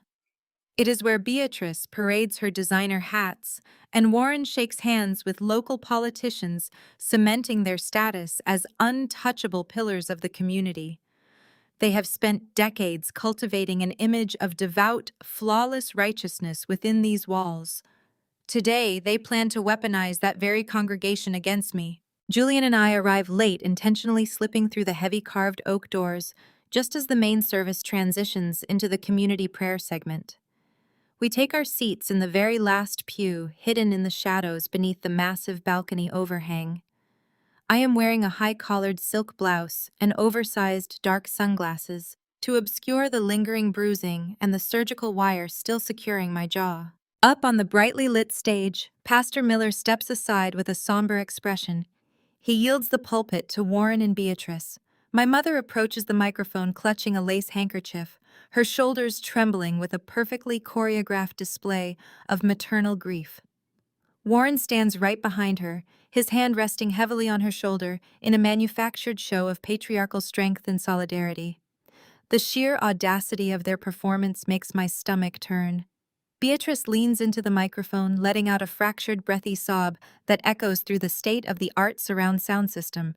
She addresses the congregation of 2,000 people, asking them to bow their heads and pray for a family in deep spiritual crisis. She does not use my name at first, but she paints a vivid, horrifying picture of a wayward, deeply troubled daughter who has completely lost her grip on reality. Warren leans in, taking the microphone from his weeping wife to project his deep, booming voice across the silent sanctuary. He tells the crowd that my severe head injury, which he conveniently claims was the result of a tragic, clumsy fall on the patio, has caused a total psychological break. He claims I am delusional, vindictive, and lashing out at the family who has done nothing but love and support me. He tells the congregation that I have fallen in with dangerous corporate raiders, a clear reference to Julian, and that I am actively trying to steal the family's hard-earned business to fund my erratic lifestyle. He asks for a wall of prayer to protect their livelihood from their own flesh and blood. The congregation responds with sympathetic murmurs. Several women in the front pews are visibly wiping away tears, completely enraptured by the illusion of the heartbroken parents. They have absolutely no idea that the illusion is about to be shattered in high definition. When Preston met us at the coffee shop and handed over the financial flash drive, he provided one additional devastating piece of evidence. He told us that his affluent neighbor, a tech enthusiast who lived directly adjacent to my parents' estate, flew a high-end recreational drone over the property lines every evening to capture sunset photography. Preston had quietly paid the neighbor a visit, retrieved the drone's memory card, and found the exact timestamp of my patio assault. Julian sits next to me in the dark pew, his sleek laptop resting casually on his knees. Grace Fellowship is a modern megachurch boasting massive LED projection screens flanking the pulpit and an open high-speed wireless network designed for the congregation to follow along with digital scripture. It takes Julian less than 90 seconds to bypass the administrative firewall, override the central audiovisual control booth, and hijack the main video feed. He looks at me, his finger hovering over the enter key. I do not hesitate. I give him a single sharp nod. Julian presses the key. Up on the stage, Warren is mid-sentence asking the Lord for strength to endure this terrible season of family betrayal. Suddenly, his microphone cuts out with a sharp electronic screech. The massive LED screens behind him, which had been displaying a serene image of a glowing cross, violently glitch and fade to black. A collective gasp ripples through the sanctuary as the sudden silence stretches. Then the screens illuminate again. It is not a scripture verse. It is crystal clear aerial drone footage looking directly down onto the sweeping brick patio of my parents' estate. The timestamp in the bottom corner proves the video was taken just days ago. The congregation stares in absolute confusion, trying to comprehend the sudden shift in programming. Down on the stage, Warren and Beatrice turn around to look at the screens. The blood instantly drains from their faces, leaving them looking like terrified ghosts. The video plays. The audio, enhanced and amplified by Julian's software, booms through the massive sanctuary speakers. The entire church watches the aerial perspective of the argument. They see my much smaller figure standing on the patio facing down my towering, enraged father. They watch in horrifying, undeniable clarity as Warren bends down, picks up a jagged red paving brick from the edge of the flowerbed and steps toward me. A wave of shocked silence washes over the 2,000 people sitting in the pews. They are paralyzed, their eyes glued to the massive screens. The footage shows Warren raising his arm and violently smashing the heavy brick directly into the side of my face. The impact is brutal, the sheer force of it translating perfectly even from the aerial view.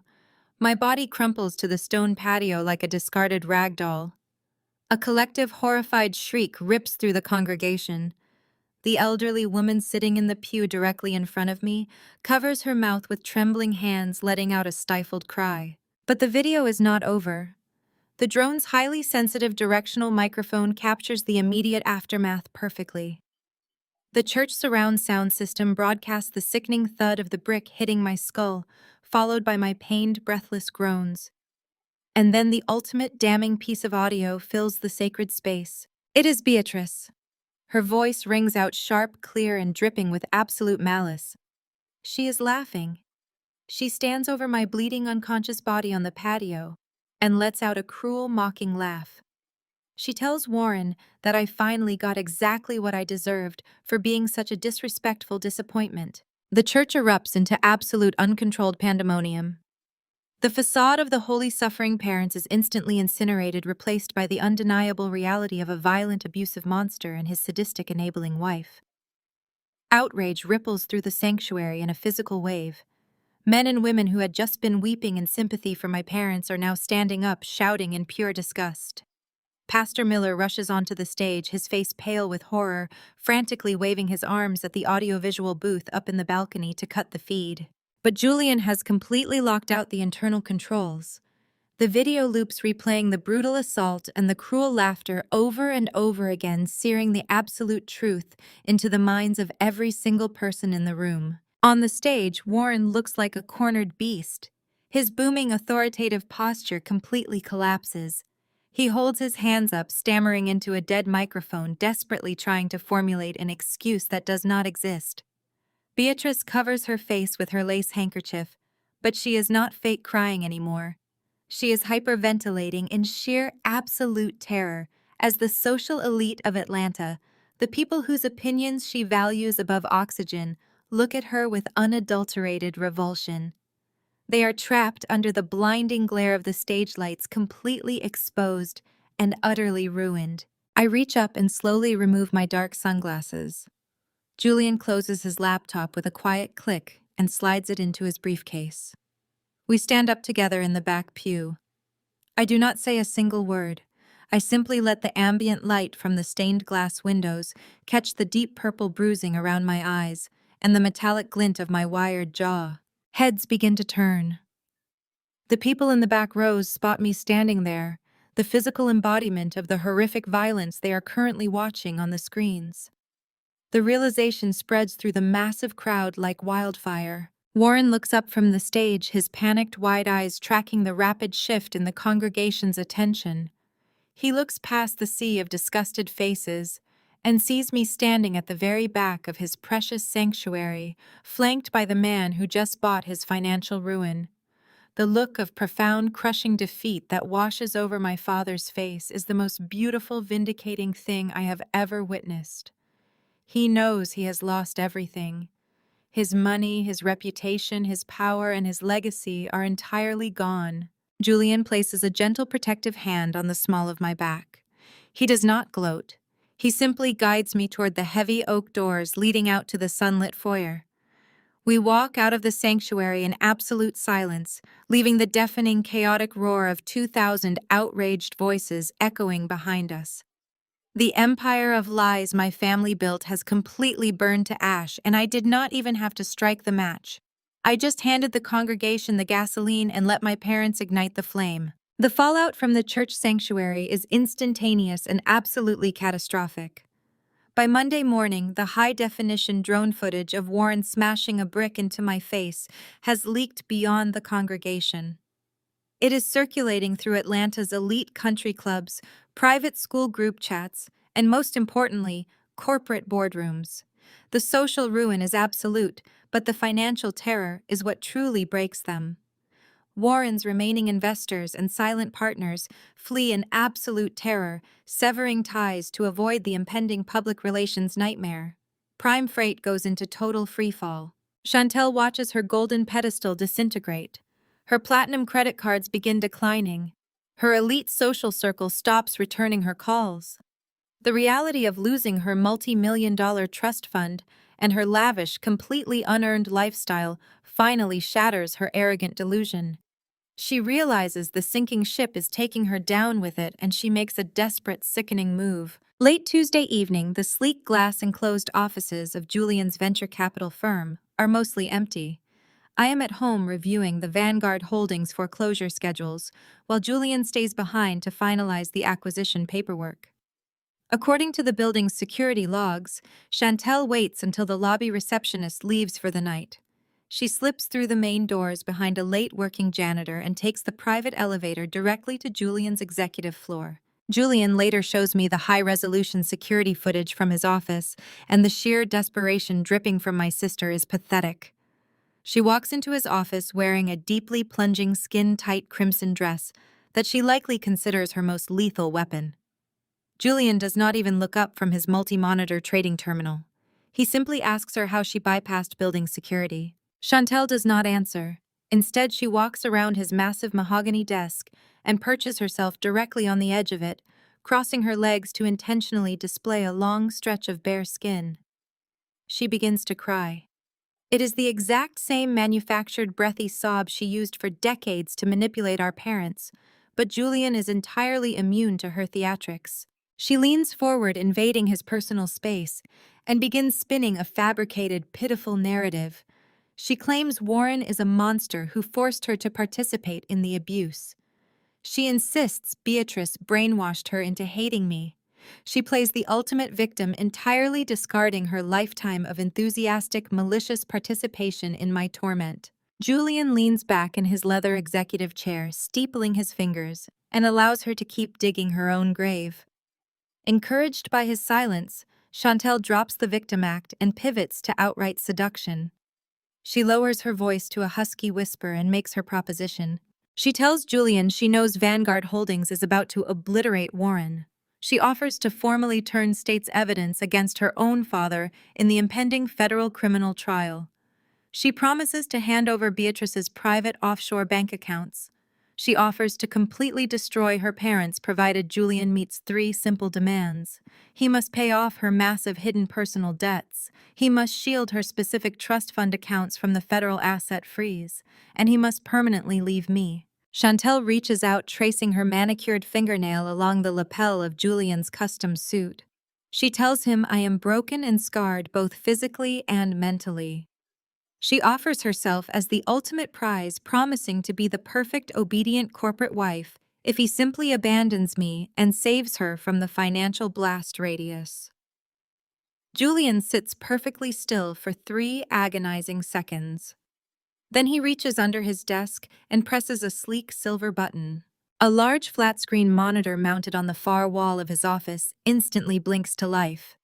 It displays a live 4-way split screen of high-definition security camera feeds, capturing every single angle of Chantel's desperate plunging dress and her aggressive physical proximity to Julian.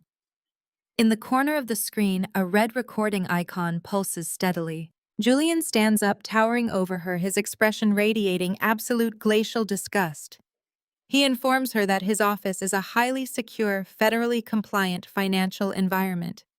Every conversation is recorded for legal compliance.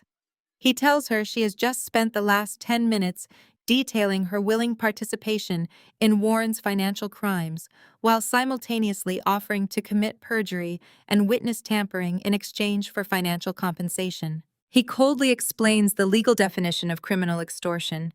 He points to the door and tells her she has exactly 30 seconds to vacate his firm before he calls the building's armed security team and has her dragged out in handcuffs. Chantel's seductive facade completely shatters.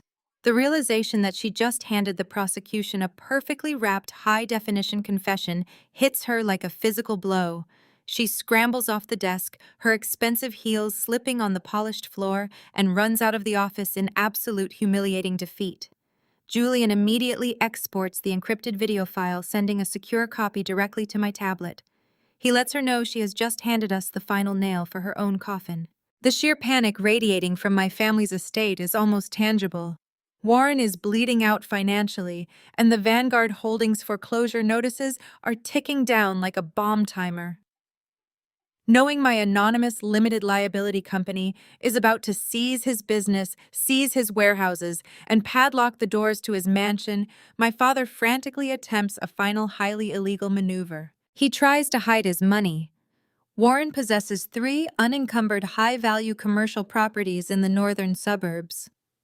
They are the only clean assets he has left that are not currently leveraged against the fraudulent bridge loans.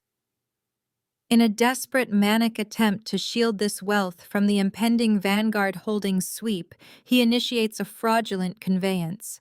He attempts to quietly and illegally transfer the deeds of these 3 properties entirely into Chantel's name, hoping to bury the assets where he assumes I cannot reach them. It is a classic desperate corporate shell game. But the trap is already perfectly set and the jaws are about to snap shut. Preston strikes. My cowardly self-serving brother-in-law has been waiting in the shadows, armed with the devastating flash drive of embezzlement records. But the corporate fraud alone is not enough to completely sever his ties and protect his real estate brokerage. He needs a personal, undeniable reason to instantly dissolve his marriage and freeze the shared marital accounts before Warren can infect them with stolen property. I forward Julian's security footage to Preston's encrypted email address. Preston opens the file and watches his wife wearing a skin-tight crimson dress, eagerly offering to destroy her entire family and sleep with my partner in exchange for a financial bailout. Preston has spent years tolerating Chantel's arrogance because of her proximity to Warren's money.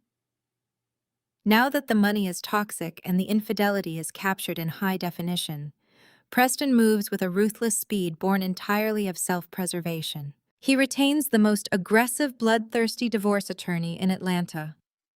Armed with the undeniable proof of Warren's pension embezzlement and the high-definition recording of Chantel's attempted extortion and seduction, Preston files for an immediate, absolute divorce. He does not stop there.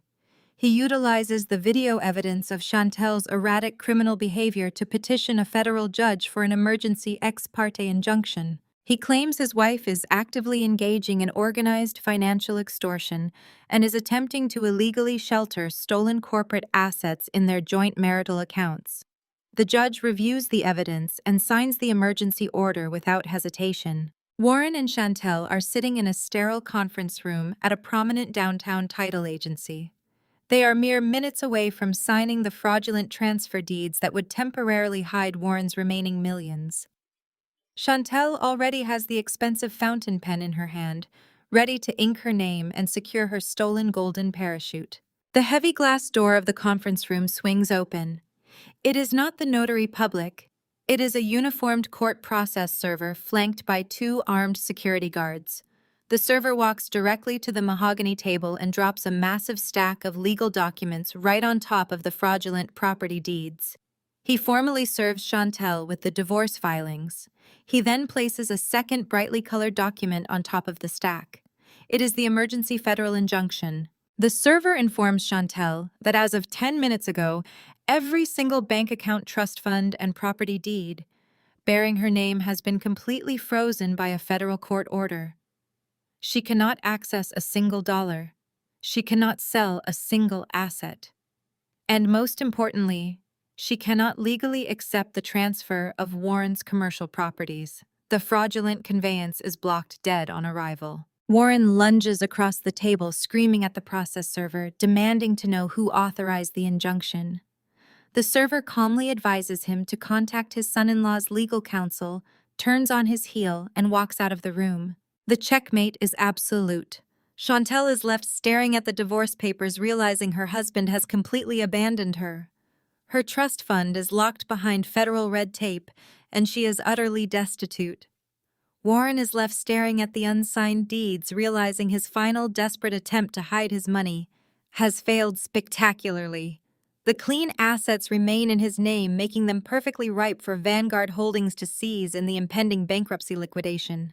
The dominoes are falling fast, crashing into one another with beautiful destructive precision. My family has absolutely nowhere left to run, no assets left to hide, and no one left to manipulate. The empire is burning, and I own the ashes. The heavy brass-trimmed doors of the Fulton County Courthouse swing shut, sealing us inside the sterile, echoing expanse of Criminal Courtroom 4. The day of absolute reckoning has finally arrived. The preliminary hearing for the aggravated assault charges against my father is officially in session. Warren struts down the center aisle with the arrogant, untouchable energy of a patriarch who genuinely believes the law does not apply to his tax bracket. He is wearing a flawless, custom-tailored charcoal suit, his silver hair perfectly styled. He is flanked by Richard Vance, his high-priced, aggressively slick defense attorney. Warren takes his seat at the defense table, adjusting his cuffs and offering the judge a charming, familiar smile, fully confident he can simply bully his way out of this inconvenience. Julian sits beside me in the front row of the gallery. I sit perfectly still, my hands folded in my lap, watching the pathetic display of corporate hubris unfold. Richard Vance takes the floor first. He launches into a polished, deeply offensive monologue attempting to paint the brutal assault as a tragic, clumsy family misunderstanding. He claims Warren is a pillar of the Atlanta business community, a dedicated church leader, and a loving father who is merely trying to restrain a hysterical, out-of-control daughter. He asks the judge to dismiss the charges entirely, or at the very least grant a nominal bail so Warren can return to managing his massive logistics empire. The prosecutor, a sharp, unsmiling woman who cares absolutely nothing for Warren's country club memberships, stands up. She does not argue with Richard Vance. She simply approaches the judge's bench and submits Exhibit A. It is the high-definition drone footage. The courtroom technician dims the lights and presses play. The video projects onto the large flat screens mounted around the room. In the sterile quiet of the courtroom, the audio is horrifyingly crisp. Everyone present watches the aerial perspective of my father picking up the jagged paving brick. They watch him hurl it directly into my face. They hear the sickening crack of the impact, my breathless groans, and the chilling, undeniable sound of Beatrice laughing at my shattered skull. A collective gasp ripples through the gallery. The court reporter actually flinches. Warren's confident posture visibly crumbles, his face draining of all color as he watches his own monstrosity broadcast in federal high definition. Richard Vance stammers frantically, trying to object, attempting to claim the video lacks context. The prosecutor ignores him completely. She turns back to the judge and submits Exhibit B. She announces that the defendant's family is actively engaging in witness tampering and organized corporate extortion to manipulate the outcome of this trial. The technician plays the security footage Julian exported from his office. Chantel appears on the screens in her plunging crimson dress, leaning across Julian's desk. The entire courtroom listens as my sister openly admits to her father's financial crimes, offering to commit perjury and destroy her parents if Julian will simply pay her debts and abandon me. The silence that follows is absolute and suffocating. Warren turns slowly to look at his daughter in the gallery. Chantel shrinks back into the wooden bench, covering her face with her hands, entirely destroyed by her own catastrophic vanity. The judge removes his glasses and stares down at the defense table with an expression of pure, unadulterated disgust.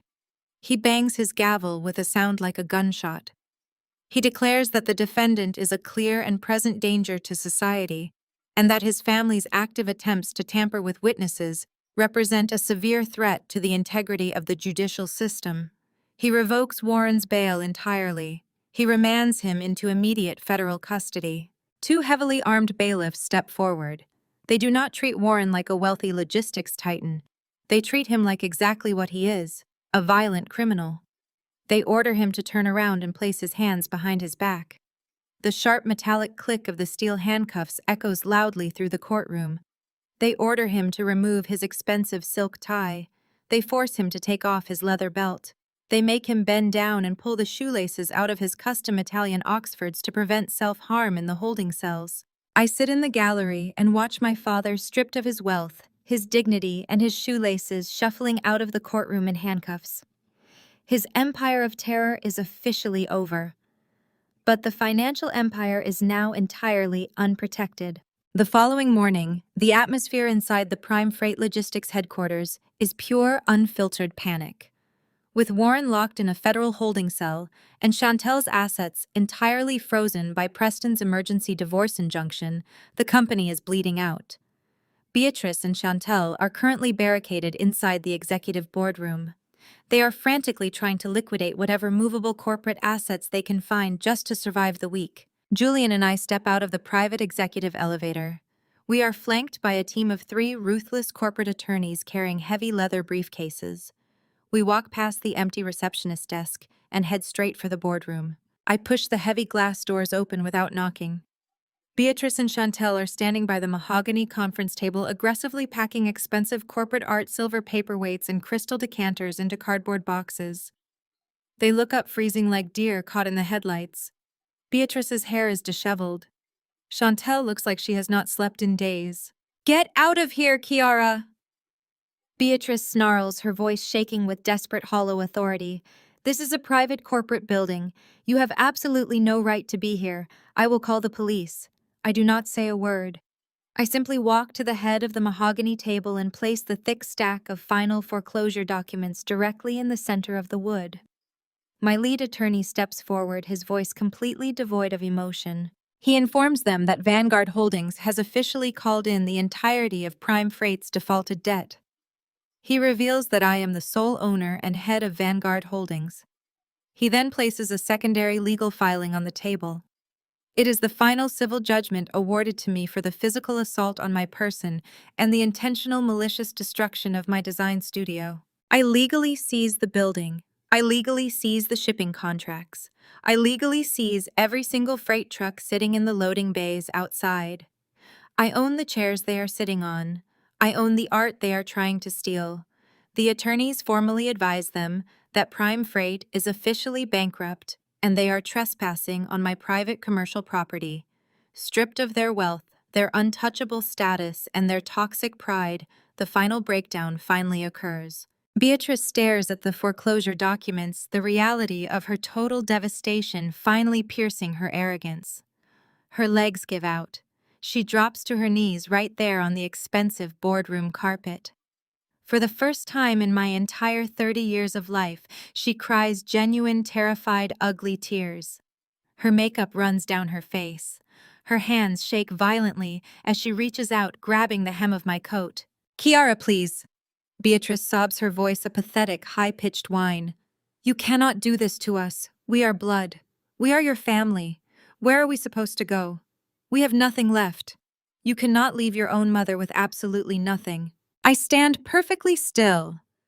I look away from the pathetic woman weeping on the floor and catch my reflection in the floor-to-ceiling boardroom window. My face is healing. The deep purple bruises have faded to a dull yellow. The surgical wire is gone, but the faint, jagged scars along my jawline remain. They are permanent, visible testaments to my survival. I survived their cruelty. I survived their manipulation. I survived the brick. I look back down at the woman who laughed when my skull was fractured. I feel absolutely zero pity. I feel only the magnificent, freezing clarity of total victory. "You broke my face to protect her pride," I tell them, my voice ice cold and completely steady. "You protected a parasite while you destroyed your own child. You have exactly what you invested in. Nothing." I turn on my heel and walk out of the boardroom, the sharp click of my heels echoing down the hallway. Julian and my legal team follow closely behind. I do not look back. I leave them sobbing on the floor of a building they no longer own, drowning in the consequences of their own absolute malice. The dust settles exactly 1 month later. The federal prosecutor denies Warren any possibility of a plea deal. He is currently sitting in a maximum security penitentiary, facing decades in federal prison for pension embezzlement, corporate fraud, and aggravated assault. Chantel's divorce is finalized. Preston utilized the extortion footage to ruthlessly strip her of every single marital asset, leaving her buried under a mountain of insurmountable legal debt. Beatrice is a total social pariah. The country club revoked her membership, her church banned her from the premises, and she is currently living in a cheap weekly rental motel on the outskirts of the city. The air is warm and salty, carrying the gentle scent of the ocean. Julian and I stand barefoot on the soft white sand of a stunning private beach in the Caribbean. I am wearing a simple flowing white silk dress. Julian is wearing a tailored linen suit, his eyes shining with profound, absolute love. There are no massive floral arrangements. There are no toxic family members pretending to care. We are surrounded only by the few genuine friends who stood by us when the empire was burning. Preston is standing to the side, raising a glass of champagne. He is a coward who saved his own skin, but he proved to be a useful ally. And today, he is a welcome guest. Julian takes my hands in his. He slides a simple, flawless diamond band onto my finger. I look up at the man who helped me burn a toxic dynasty to the ground and build a beautiful, peaceful life from the ashes. I smile, the faint scar on my jaw completely forgotten in the sunlight. We exchange our vows over the quiet sound of the crashing waves. It is the ultimate untouchable peace after the ultimate storm. The most profound lesson from this story is that sharing DNA does not automatically entitle anyone to your loyalty, especially when they use the word family as a weapon to demand your submission. True security never comes from seeking the approval of toxic people. It is built through absolute financial independence, unwavering self-respect, and the courage to set unbreakable boundaries. Sometimes the only way to heal is to walk away from the empire of lies you were born into and burn down the pedestal your abusers stand on. Your worth is defined by your survival, not their conditional validation. If you have ever had to sever ties with a toxic family member to reclaim your own peace, please share your empowering story in the comments below, and do not forget to like and subscribe for more.